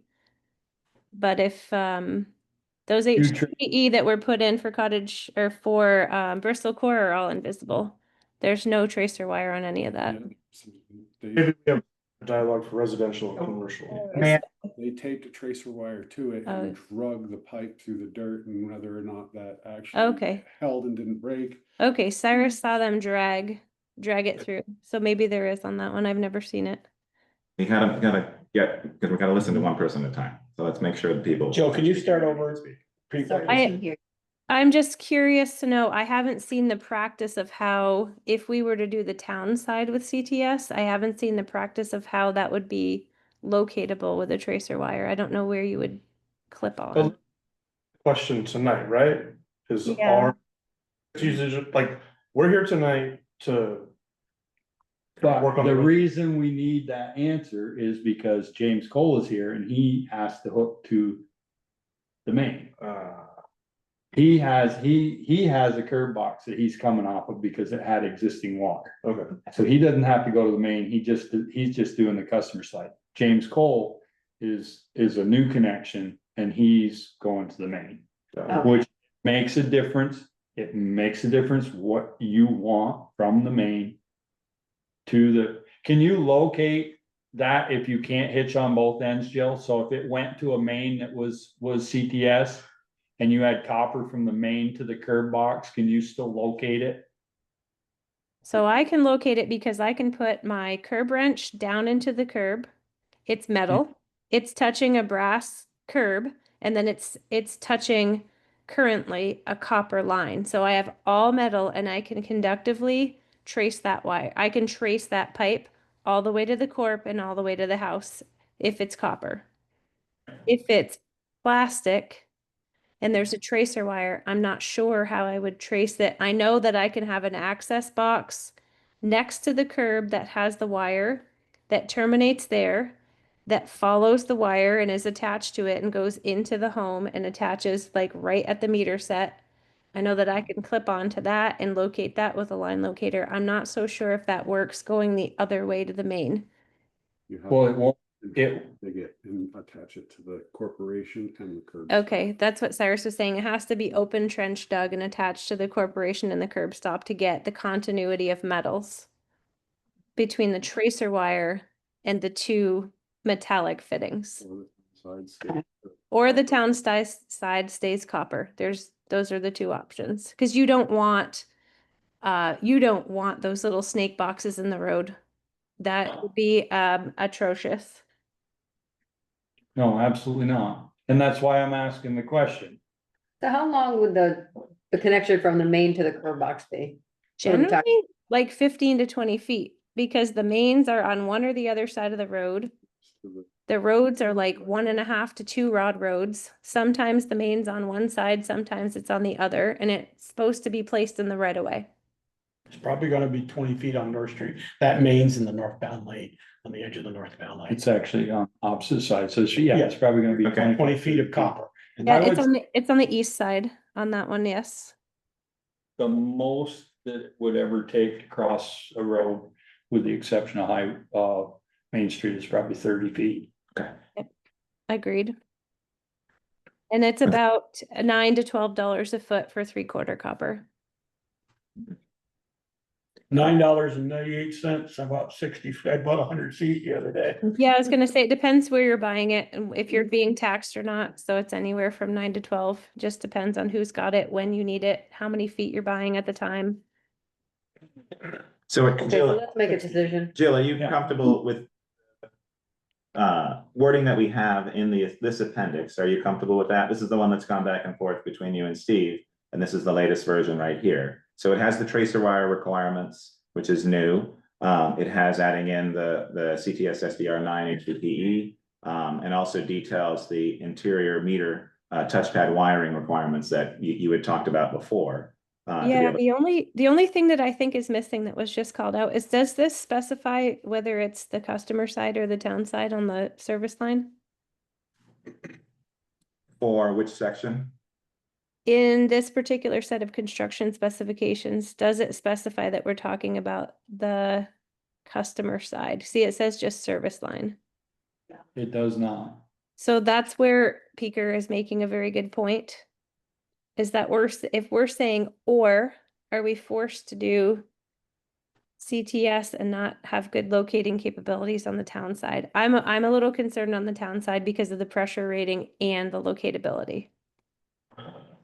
So Jill, you're saying a service line is from the curb stop to the house or from the main to the curb stop? So Or- a service line has two segments that it's like, let me just explain it. If you have the water main in the road, you have a corporation, which is the hole gets drilled in the main and you have a valve that's right there, a quarter turn corporation valve. That belongs to the water system. That water line comes and conveys the water from the water main to a curb stop in the right of way, most of the time on the same side of the road as this particular building or dwelling. That's supposed to be in the right of way. That curb stop also, after development, belongs to the water system. So everything from the main, the corporation, the town or water system side of the service and the curb, that becomes owned by the water system. Once it leaves the curb, that's owned by the property owner. That is where I'm so much more comfortable with the CTS being. because that's a tracer wire that can have an access box because it's generally in the grass or the side of the road. It's not in the pavement.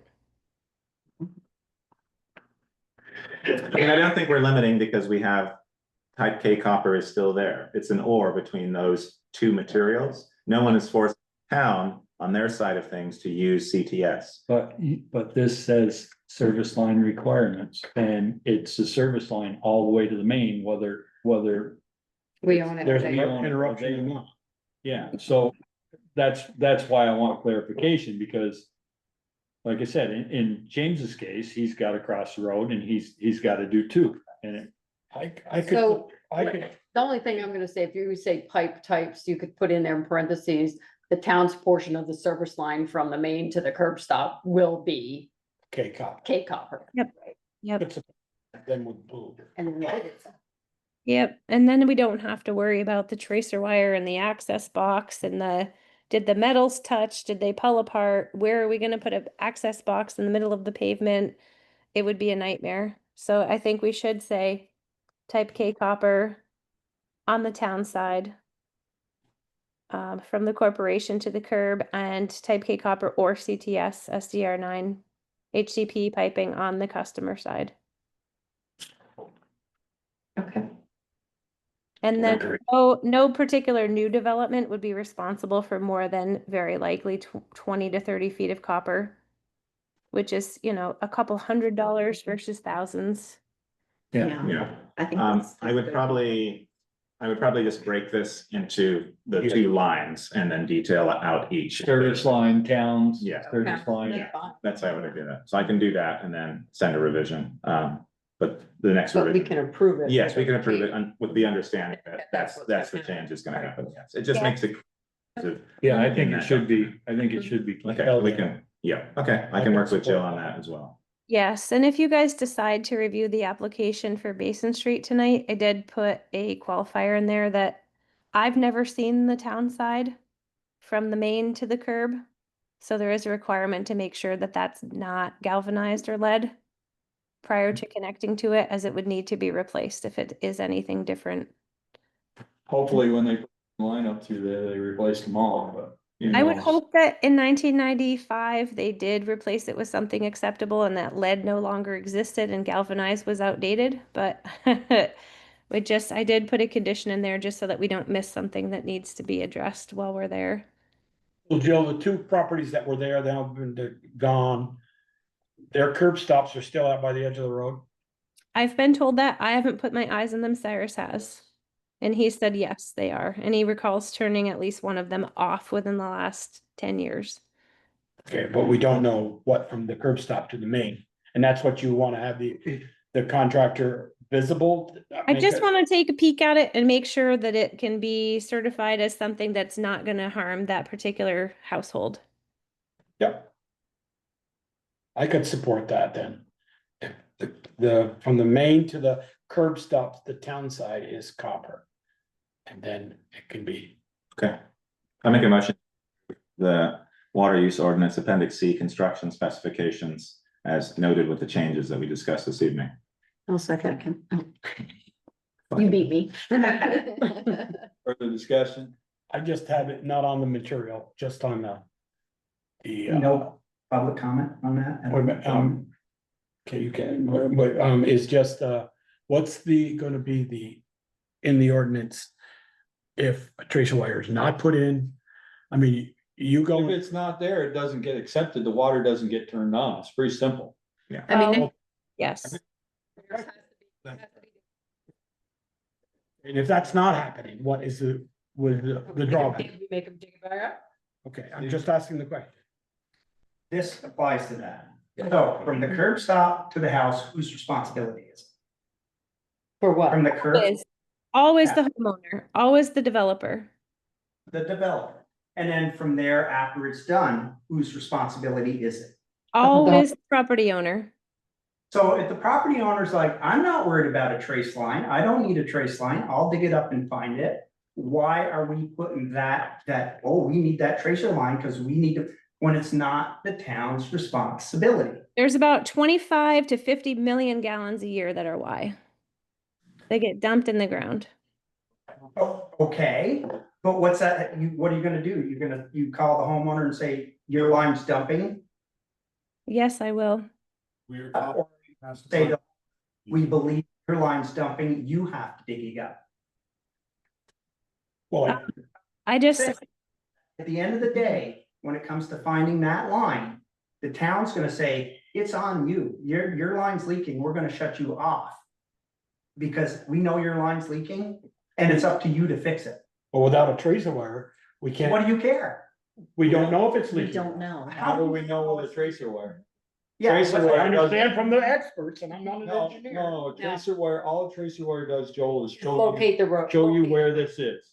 Okay, To do No that. different than hooking onto this. All, it doesn't tell you you have a leak. It just All tells does is you- Show you. well, we know, possibly they'd know, hey, you know what, I don't have any water pressure on the house.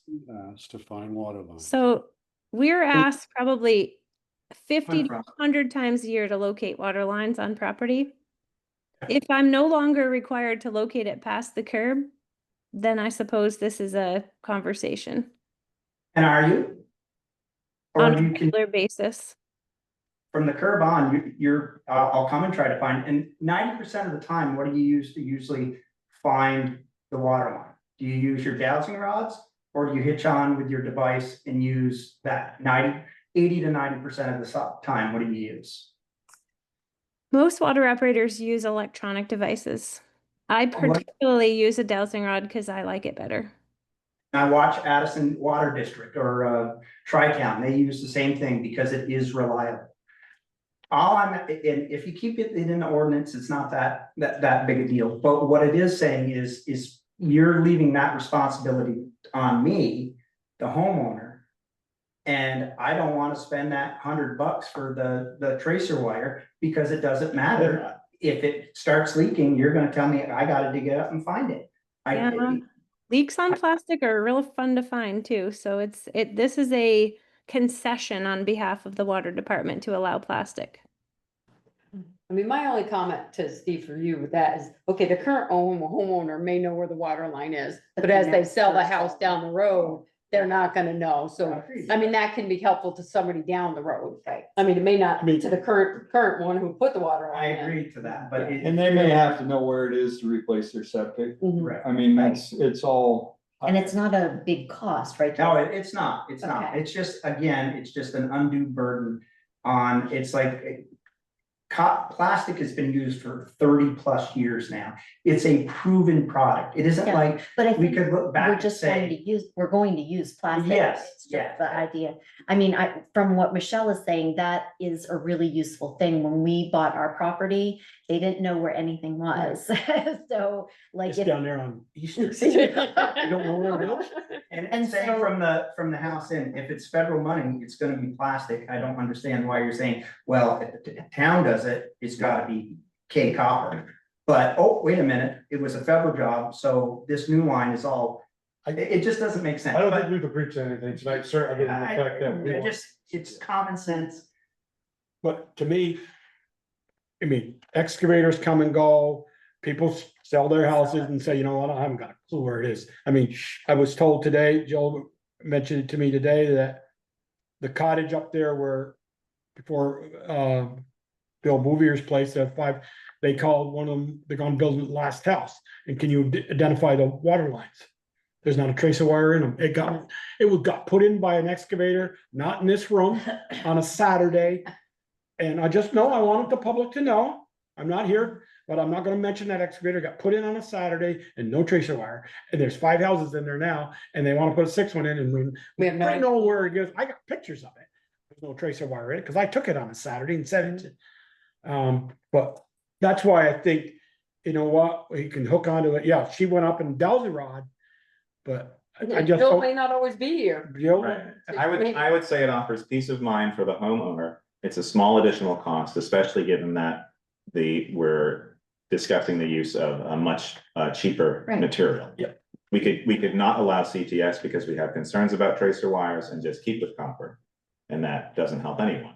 So I think it's peace of mind for the homeowner, no matter who it is, to know that a water operator or engineer could find a water line. And again, we could change this if the technology comes where we can start The finding. technology is there, but it's super expensive right now. I mean, I've been convinced that this is the way to go, because if you're going out that 200 feet in North Street, gonna have 2 connections at least. If it was copper. If it was copper. And then when it's a joint, you got a chance for a leak. Something like Okay. that. All right. All right, so we have a motion and a second to allow CTS with a tracer wire on the customer's end. Yes. All those in favor signify by saying aye. Aye. Opposed, nay. Motion carried. Hallelujah. We got one piece done. Thank you, Joe. We beat that one to death. Okay. All right, Are what we, else have we got on the water ordinance? South Hill Waterworks update. Are we dealing with the, no, we've got other things on this. one. okay, But are you, South Hill are or you water? dealing with- I mean, I sent out an email to you guys Yeah. today. Oh, I am- How many of you got seats on it? Well, so then we revisit that. We bring it back in instead of talking, because it's just gonna take a long time. I think we all need to be on board in terms of the changes to the ordinance and what was highlighted. okay. Okay, so we're not gonna do that tonight. No, there's also, the reason I say that is because there's a lot that still needs to be updated to comply at the state level. The only other thing would be Appendix B, which is the fees and revisions, but those need to come back to us anyway with the new fees. So I think it probably is best to. No, let's do it. We'll push it. When's the next read with those fees? Well, we need to get this done before the next read. You need to say your fees before the next read, because we're in this new fiscal year. I know, that's why I'm saying, when's the next read? It starts September 12th and it will probably get done around the 20th. Okay. So if we do it in our. Let's put it on the next agenda then, or not? I don't care. We set the fees tonight. We have enough time to do. Okay. I'd like to put some teeth in, you know, if you. That's the ordinance, not the Right. price for the Yeah. fees. This Later on, I'd like to Okay. put some teeth water in fees. Okay, so what? In the water, that, you know, a certain excavator came in on a Saturday and put that cottage park in and no tracer wires. You do that with an engineer with your septic system and you bury it all, what's he gonna tell you, Peter? Dig it up, I didn't see any of the pipes. I don't know, the one I did just signed off on it. Well, Right, so my recommendation, if people have particular things they want to see in the ordinance, is to read the ordinance. And look through all of those areas. The latest version that I sent breaks it down into a much easier way to read and understand, especially the different sections. You know, we've got service connection procedures, specialized services, system components and safety, regulatory framework, which is our prohibitions, our assessment, collection of water fees, and also our enforcement. And so we've added quite a lot to that in the feedback from multiple sessions of this to be able to put in the teeth that you want. So I really like you to look at that just to see if that's gonna meet what you want. I think Michelle's comments too, I did read those now. That, Yeah, you know, if we can shut off an apartment house, if the owner knows that it can be shut off. Yes. Then the tenants are gonna jump on him, not on. correct. And there's a whole bunch of stuff in 24 VSA chapter 129, the compliance side, which tells us what we can and can't do. But it doesn't take away our ability to do those things, but there's a very long process that we need to follow. A lot. We don't do it, that's the issue, But because we is this don't know what Is this we something can have do. issue billing on? We have, Well, here's the problem. A lot of the older houses get converted. They only have one master meter. So if you shut it off, you shut all the tenants off. Yeah. So we'd have tended not to do that, but that's because we didn't think we could, but we can. Do we have We have- multi-stage housing with people not paying water right now? well, we have issues with people not letting us in to. Read the meter. Read the meter or repair the wires and. Or we replace just- the- we Don't have teeth in our ordinance, or we don't feel we have teeth in our ordinance to be able to come and say, Greg. Yep. If you don't let us in to fix your Bring water your meter, water. we're shutting your Yeah, water. because you get free water anyway, is that one, right? Yeah. So that makes. Yes, it's 90% that we can't get in to fix the broken stuff and it's 10% of not paying bills. Okay. Yeah, the not paying bills not that big. isn't really that big a problem. Yeah, so we've done a lot to update that recently, not in the last, within the last few months. We've added those things in because we were out of sort of compliance in terms of that. So it definitely is a lot of stuff in there, but there is a whole process that you need to follow. We can't just start turning stuff. But you're going to, so you're gonna have a kind of a two-stage service line. Townside service line is gonna be, gotta be covered. For that appendix, yes, And then for appendix C. So I'll update it. and I from will curb send it stop along. to the homeowner can be alternate plastic. Correct. Yeah, so I would look through the ordinance, because there's a bunch of things that I've highlighted. The ordinance has nothing to do with what. No. And the ordinance is the thing that We once just- we approve it, needs to be warned. Just, Right. And talked about that's. services. So I want. It's a process, so it needs to be right when we do it. Yes, exactly. And then. Yeah, I would just read through it and if people have questions, vote them and then we can work through it. I know it's difficult when you're in an open meeting versus trying to move this along, but I think people can just send questions and we can answer them in the meeting next time. Okay, Are we done with the water? for now. For now, good point. Let's just shut it off. Seth Hill Water. So are you Yep. guys going to review the application on Basin, or are you gonna put that on the next meeting? Be on the next meeting since we didn't arrive in time for this meeting. Okay, but we already know where the materials are heading, so we're halfway there. Right. Okay, thanks. Okay, Thanks, Jill. thank you, Joe.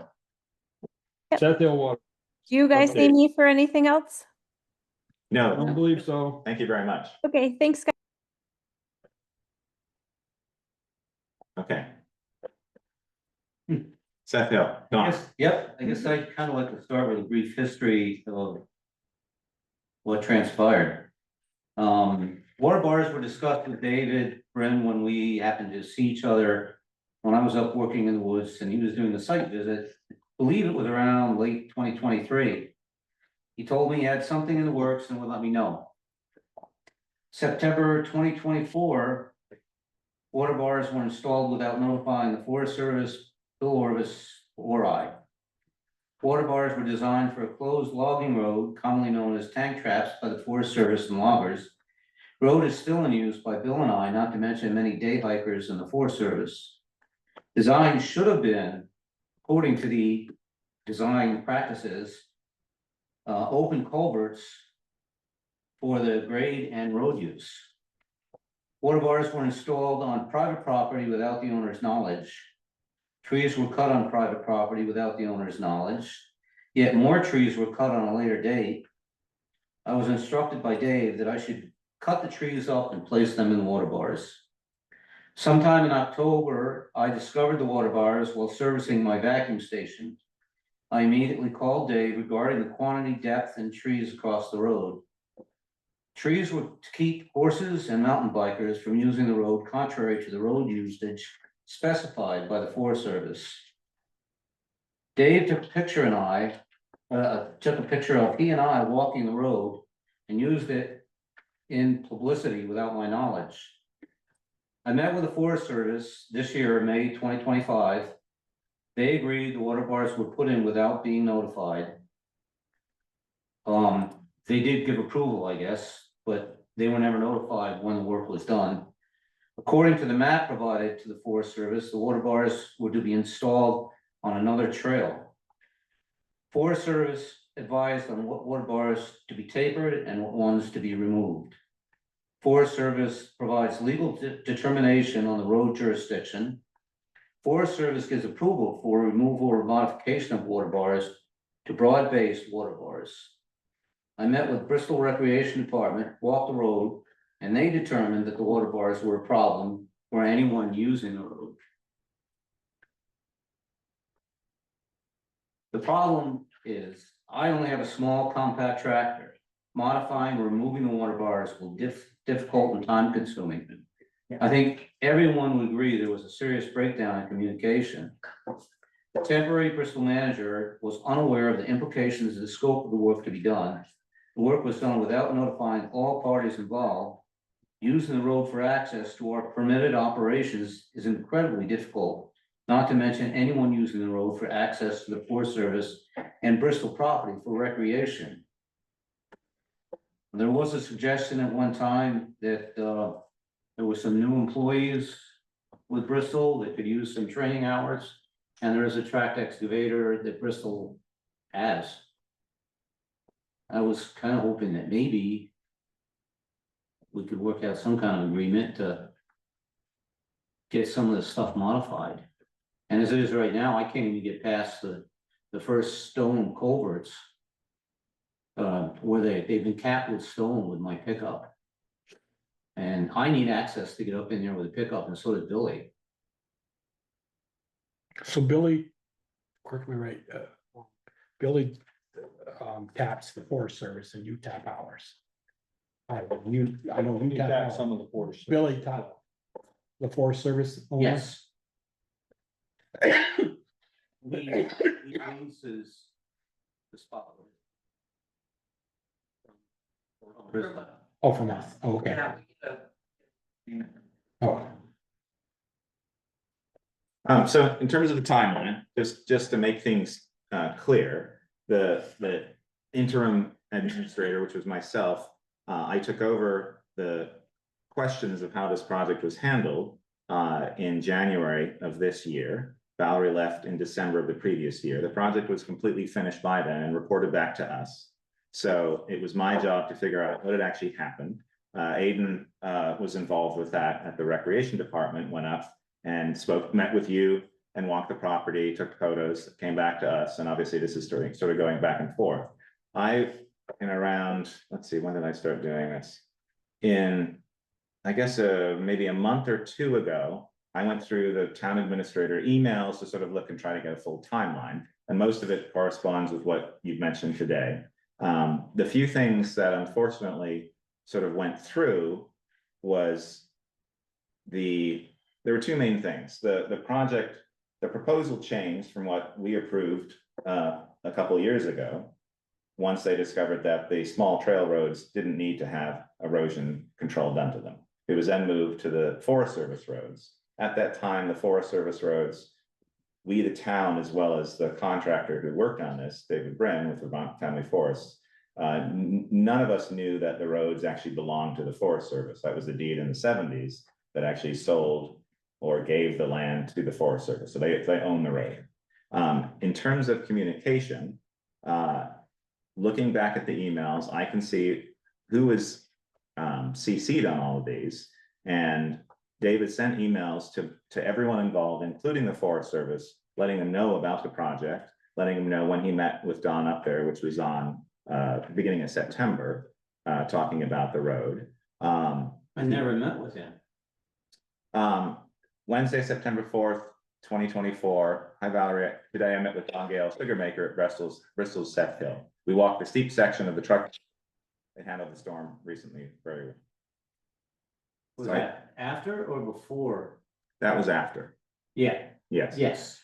Yeah. And I had, and he ended up posting a picture of Yeah, us walking. which is probably And from there. Yeah. never knew about it. Yeah.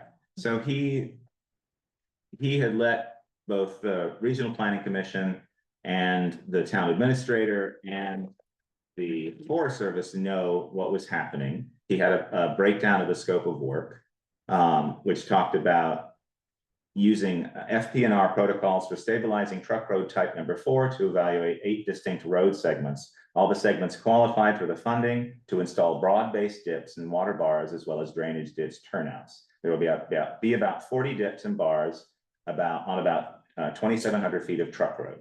So that email went to both the Forest Service as well as us. We then heard back from Jennifer Edmonds at Forest Service. We asked about, are you using any national forest roads? David said no, because we believe that those roads were ours. And the final wrap up with that was that Jennifer had talked to Chris Matrick at the Forest Service and said,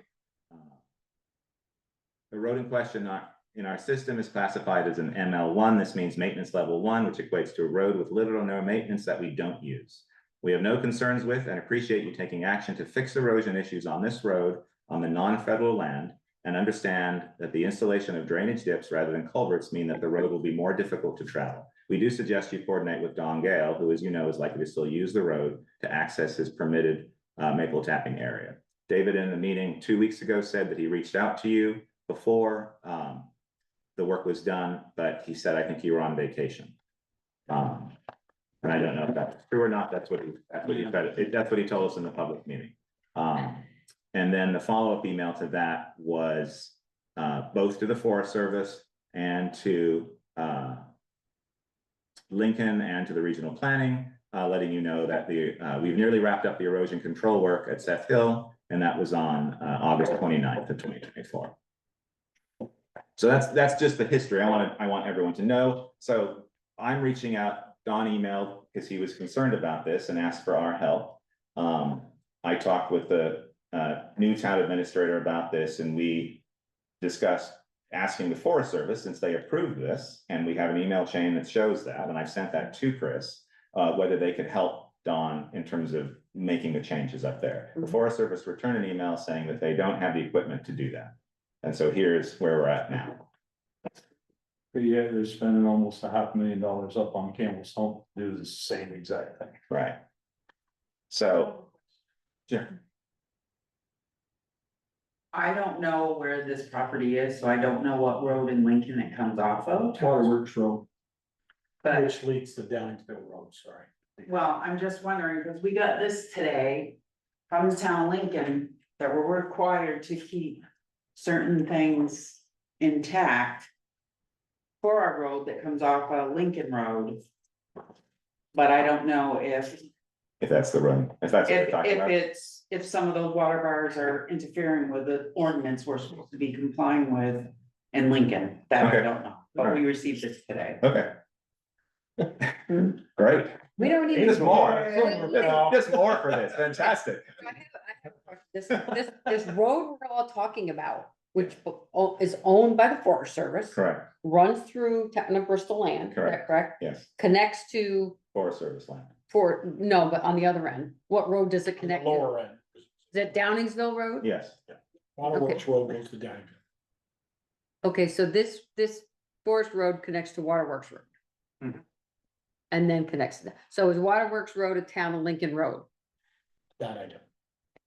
Is it class Yeah. 4, class 3? Yeah, I'm just trying to, Yeah. I'm just trying to get my Yeah, head right. wrapped around. Waterworks is the town of Bristol. Wow. Town of Bristol Road? No, town of Lincoln. It's here, and then you go up with the Forest Service Road, and this is our land. So we didn't do anything to Waterworks Road, did we? No. So how can they say? Well, is it? Okay, whatever. Speaker's gonna decipher. Back about, you gotta have a culvert, so it's Okay. not washing out and affecting the road that it's coming out on. And are they talking about, okay, waterworks where waterwork ends and the Forest Service road begins? That's the Forest Service's problem. That's their road. Like I said, that came in the mail today and it was like. I have no idea what you're talking Right. about. Add that to the pile that we have on there. Essentially, I think what that's saying though is if you have a driveway that comes out to the Lincoln Road and you have a culvert under it, the town might put the culvert there, but it's up to you to maintain it. So what are you proposing, sir? Well, obviously, we're all caught up, it's a bit of a quagmire. What do you exactly, is there any middle ground on what we need to do here? I don't know where the. I don't think it, I don't, The thing I that, didn't know. It looks like a letter that went to every Lincoln resident. Well, that's what I'm wondering. Hold on. 3 days regrading the road on Bristol property, well, what used to be Bristol, Right. which is the Forest Service Road.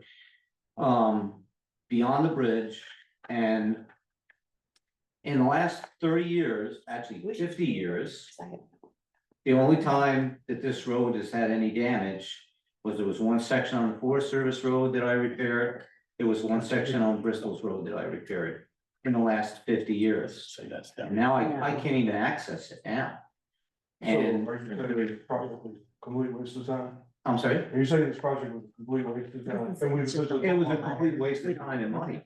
Because the road was stable before this all took place. So do you need full access to the entire road? I'm sorry? Do you need access to the entire road, to all 2,700 feet that has water bar? Do you need the full run of that, or is your? No, it's just the first 3/10 of a mile. There's 32 water bars from the gate to the Forest Service boundary, which is 3/10 of a mile. So we're talking about 3/10 a mile of Mm-hmm. 32 water bars. If I could just, I went over and whispered in Sharon's ear. We're talking about a whopping 850 to 1,000. I don't mean this, no disrespect on it. Known you for years. 850 to $1,000 the town takes in revenue from. Twin Maple, from And Twin one Maple, fifty from the other guy. and 150 from the other guy.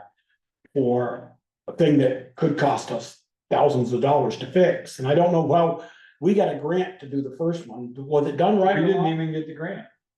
I think I reach a point didn't get it. We didn't get the No, grant. we didn't. as in- But you didn't, also didn't have the oversight during the process. I mean, in all reality, you No. fumbled at this table. I'm sorry. How did it Wait, fumble? wait, How did wait, it fumble at this David- table? David Brin came in and told you he was gonna install 120 water bars.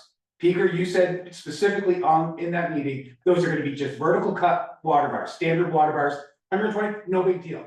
That's where everyone was going. Apparently you got an email that said it was something different. There was never another discussion. That's where I say you fumble. So, It never came back to us. right, so somewhere's upstream. This needs to. But that's neither here nor there. Yeah. I'm asking you, you see where we're at today. So all that shit that happened before today doesn't matter to me. I'm sorry it happened, but it doesn't help you and I fix this problem today. So where can we meet in the middle? Obviously, we have financial constraints. We've already dumped money into this project that now is really not doing us any good, right? So like, you see where we are. Where can we, do you have any machinery that you can match us in this project? I do have a machine, but right now it's out of commission. And it's, you know, I talked to one that, there was a guy here. Oh, was you? Okay. Yes, it was. No, I recognize you. It's gonna take me months to change that with a tractor. Well, regardless All of I have is. regardless of what the town of Bristol collects out of you, that's not a deciding factor on that's in this. I just want to make that. I think obviously, there's no way no one's gonna be able to make a decision tonight. I personally would like to help you, but I don't know the restraints of that myself. But why don't you give us some more time? We need to like talk, we need to figure some things out. And we could bring you in and talk this further. Obviously, we don't wanna hose anybody. But Yeah. there isn't a readily available answer tonight that we're gonna be able to make a decision. Oh, The only other option was Dave did offer to bring the Bristol Family Forest in volunteers and pull those water bars, if that would work. And that wasn't in the letter that you sent to us that went. That changes a lot of things, right? He's gonna pull. That was mentioned in the meeting Right. 2 weeks ago or. That he would come and do it. What we did was reach out to the Forest Service and say, hey, look, this isn't our problem, it's your role. Yes. The only. They don't have the equipment, but they can have money to pay for it. Right, That's. yes, so we can continue down that Yeah. path, and we can put the trees in. My concern with that is that the Forest Service has been very specific about what changes they'd like to have done. And I don't know if putting trees in would affect that. If the Forest Service has been specific and they told Can I us. answer that? Yeah. Can I answer that? They actually walked that with me and identified at every single water bar, they identified which ones should be broad-based water bars, meaning no more than a depth of 12 inches and tapered out. And the other ones, just smooth them off. Get rid of them. They're not necessary. There's 2 culverts up there that are doing absolutely nothing now. And the water that's traveling through the water bars that used to go through the culvert is now washing debris into the woods. So the culverts were there was no issues before, now they're being bypassed. If the correct design, according to the ADPs that Dave was so graciously throwing out there, the correct design would have been open culverts, which are constructed with pressure treated timbers. And I actually priced that all out. And that was gonna be about $3,000 just for the timber. To go and fix Yeah. what we've already paid, or what we've already. Yeah, The grant. I mean, the amount of money that was spent was just mind boggling to me. And for something that wasn't broken. And that the amount of silt that comes down out of here is so incredibly negligible to the stuff that comes off the farms into the lake.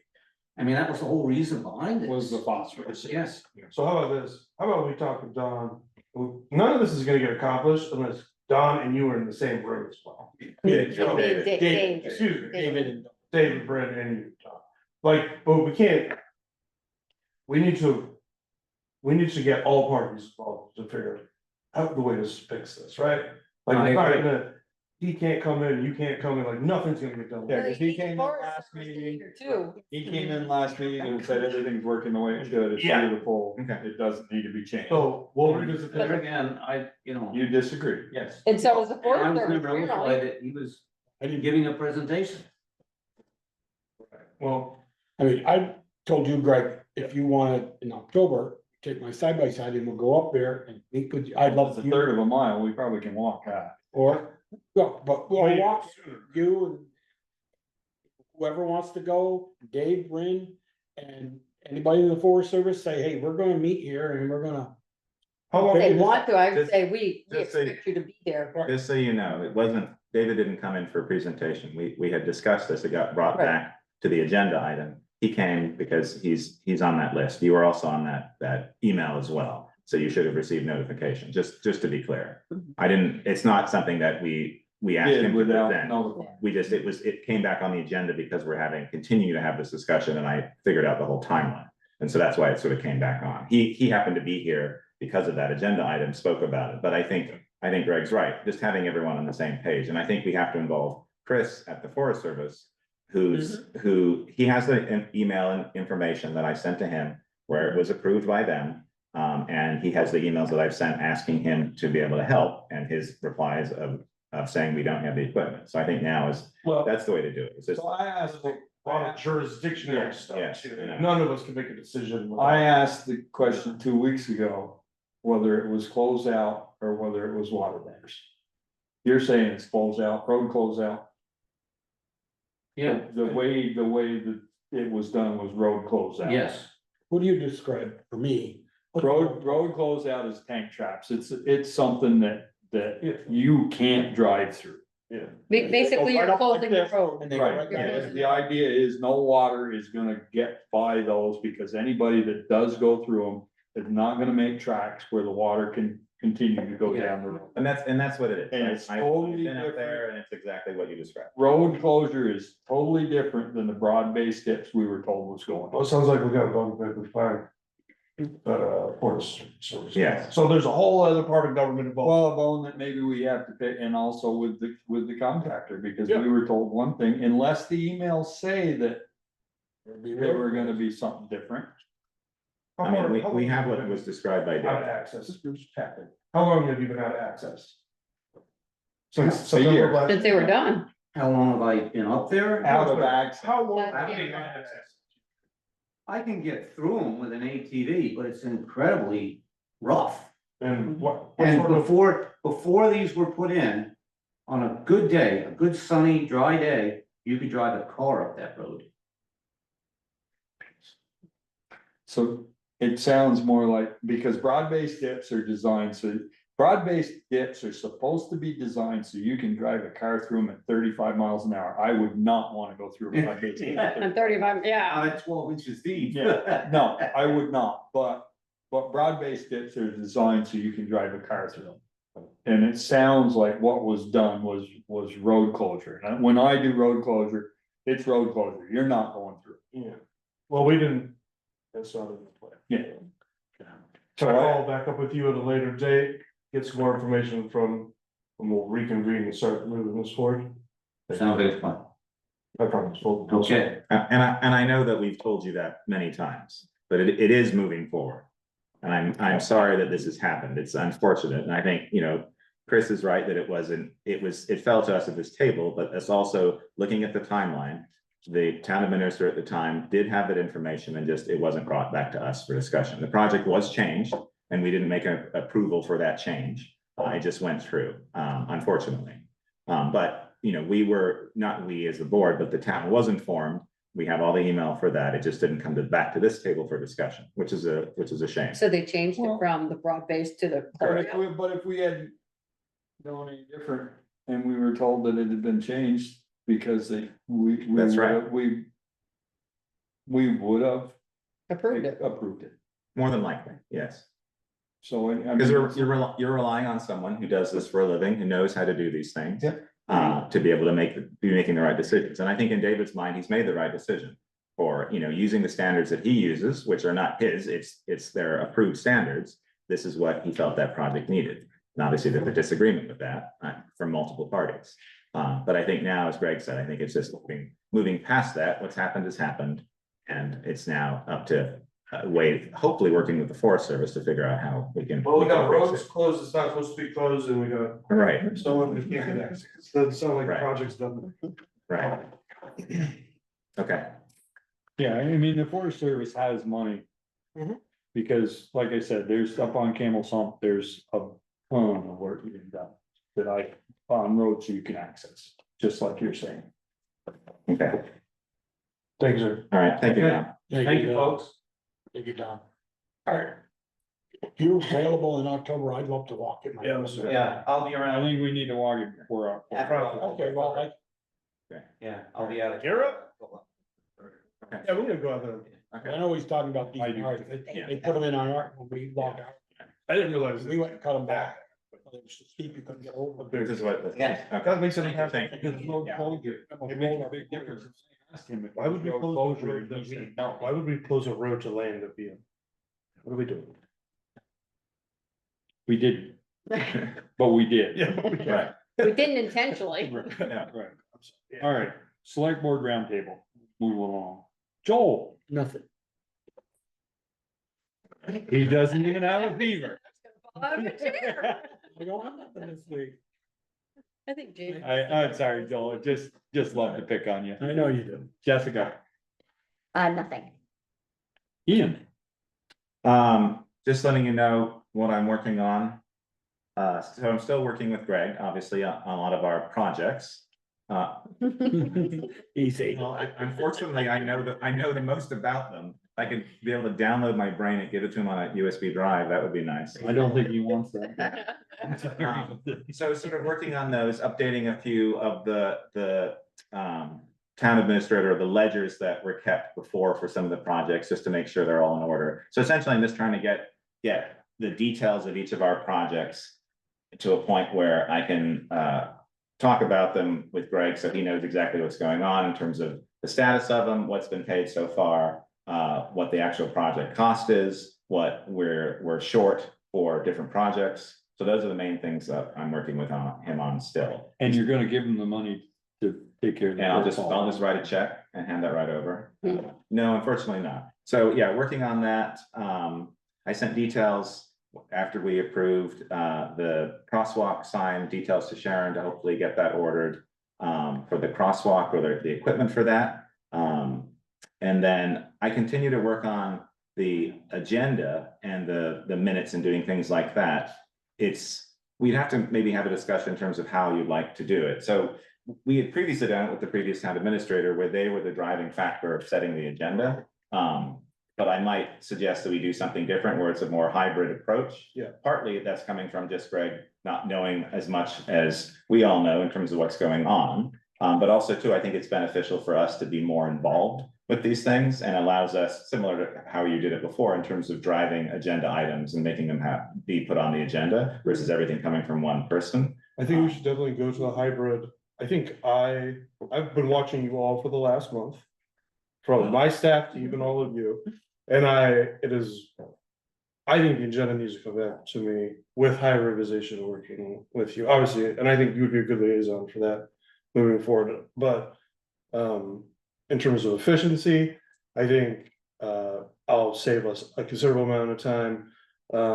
There's several things in the agenda that, quite frankly, operate on the town administration side, and you all are kind of wasting your time getting in the weeds and stuff. That is my job. And so we have too many people here doing the same job.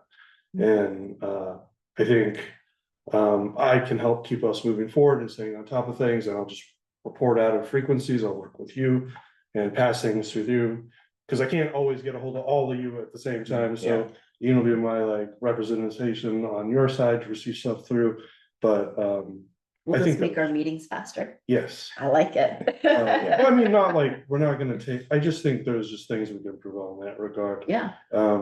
I need you all to, well, we can talk about things in the executive session there. Oh, and always assume it will be an executive session. If I'm attending this, right? Yeah. But, there's gonna be things I'll need to run by you, where I've already started working on like reporting timelines. I think end of October or maybe into November, starting our first federal fiscal year timeline would be a good time to start, but, not to get cut off. What other point are you doing? No, well, that was The a segue. segue working on that. There's still like, there's so many things that I was a part of as the interim that still need to get to Greg. And I think, but I also think that looking at like the select board handbook, like I think all of us as board members, we do have a lot of responsibility. I think it's so much of it was done by the town administrator before, and I think it was off our plates. I think it's, you know, like that project, it was just one of these things where if we're more of a driving force to say, where are we with this? And I know it's hard, like I have the time, but I kind of make the time and sacrifice certain things, but I know the role of a select person is very difficult. Like there's way too much put on us, you know? And so I think we need to get back to that. So we all are very updated with what we're supposed to be talking about at the town level. Just because it's so complicated now. I keep sort of going back to that, but it really is.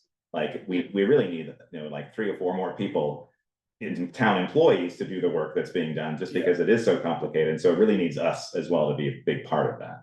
And that's just me speaking for the last 6 months, doing that role and just seeing that very clearly. But I think too, if we delineate responsibilities as we should be doing, you won't be wasting time in the weeds with stuff that is likely not what you're. Stuff that we don't need to. So, like, yes, there's a lot of stuff to do, however, I'm gonna keep you moving along. And like, as long as it doesn't refer to ordinance, law, right, or my budget, or your budget that you vote on, the townspeople vote on, right, like, outside of that, then like. I think the town and town staff can handle it, but that way it frees you up to keep moving on and hitting the more. I mean, we got a social media policy, that's kind of your wheelhouse, 2014 is really outdated. He's looking right at you. Well, like, there's a lot of policies, and we can talk about it in executive session, but like, we have to bring everything up to par, and I need you all to be like current and not worrying about other things. And don't take that in any personal thing. I'm here to like I'll do just the things that happen. I'll just comment on when setting the agenda, and I like that, but because I got people will say, so what do you like? I had somebody yesterday or this weekend say, what's the bench thing? I'd like to see the agenda maybe go out to us first before it goes public. Okay, well, You know, the draft, yeah, and I sometimes see it, I'm at work and or put it up, and sometimes I don't have time to look I at mean, it. we see the draft, you're not gonna know what the bench is because you don't No. have an application until. but late. those things should be streamlined. Yeah. Like, we cannot take. that 2 much hours time. talking about it. Can't do that. And we had already talked about it on the road trip. We knew. You gotta entrust that Meredith, myself, AZ and the rest of these staff are gonna be able to stay on top of that, you don't need, like, that's why we broke it down in that fashion. It was, you got 3 choices, one that can't work, one, you've already got plaques there, and the other one's there, and so. What I did was, I just like told them, like, give them options so they can just vote on it. And like, you have to just be rest assured that the options I'm giving you are accurate and correct, and that's why you hired, so. Yeah, I mean, a lot of it is, you know, we're supposed to do what's best for the taxpayers. Yeah. Or what we feel is best for the taxpayers based on the information we have. And, you know, like the bench. If you want to put a bench up there and it gets stolen or it gets washed away, that's not gonna be our problem. No, and I would have said, if it was just under my decision making, it would just been like, I would have made them sign something saying, we are not responsible for X, Y, and Z when that does go in the drink. Yeah. You know. Somebody throws Yeah, it in. but we the don't drain, have somebody like, tears it I apart. just think about always in risk mitigation, so just assume I'm working and thinking about that, remind me if that's something you want added to it, but like, that's my job, is to make sure that like, those things are taken care of, so not a problem, but like, the stuff like the bridges and stuff like that, that's what I need you to work on. figure out where $4.5, $5 million is coming. Yeah. So we don't. It's not on. Yeah, right, but making the decision to move from a stage 3 to a stage 4, that is, or from 4 to 3, or, you know, what the timeline. We've been trying to get rid of all the 4s. Well, I guess this would get rid of the 4, right? Well, it doesn't sound like there's any cost of moving to a 3, right? Right. And we're already doing all the work as. Yeah. But there are a number of 4s that we don't do anything. So that's. And there's some. But they don't have. We've been trying to get rid of. Which is And- still the screw. Tried very hard. Well, that's the issue. All right, so that's all I have. Thank you. Thank you. I got nothing. I got it. Okay. You're right. That's it. I never have. You know that. When I have something, it's when you need to. Yeah, no, we're good for me. Correspondence reports, correspondence received, nothing? No. Executive session, that's a yes for personnel. Yep. Okay, I make a motion, we enter into executive session per 1 BSA section 313 to discuss personnel. You're gonna have to kick James off. I think you fell asleep. Did you accept this job knowing it wasn't hourly? All those What's in that? Did you favor, accept this job knowing? going into executive session, signify by saying aye. Aye. Opposed, nay, motion carried, you'll be here at 11 o'clock. One time, and it's got. Good night, Jimmy. Thanks, Jimmy. It's got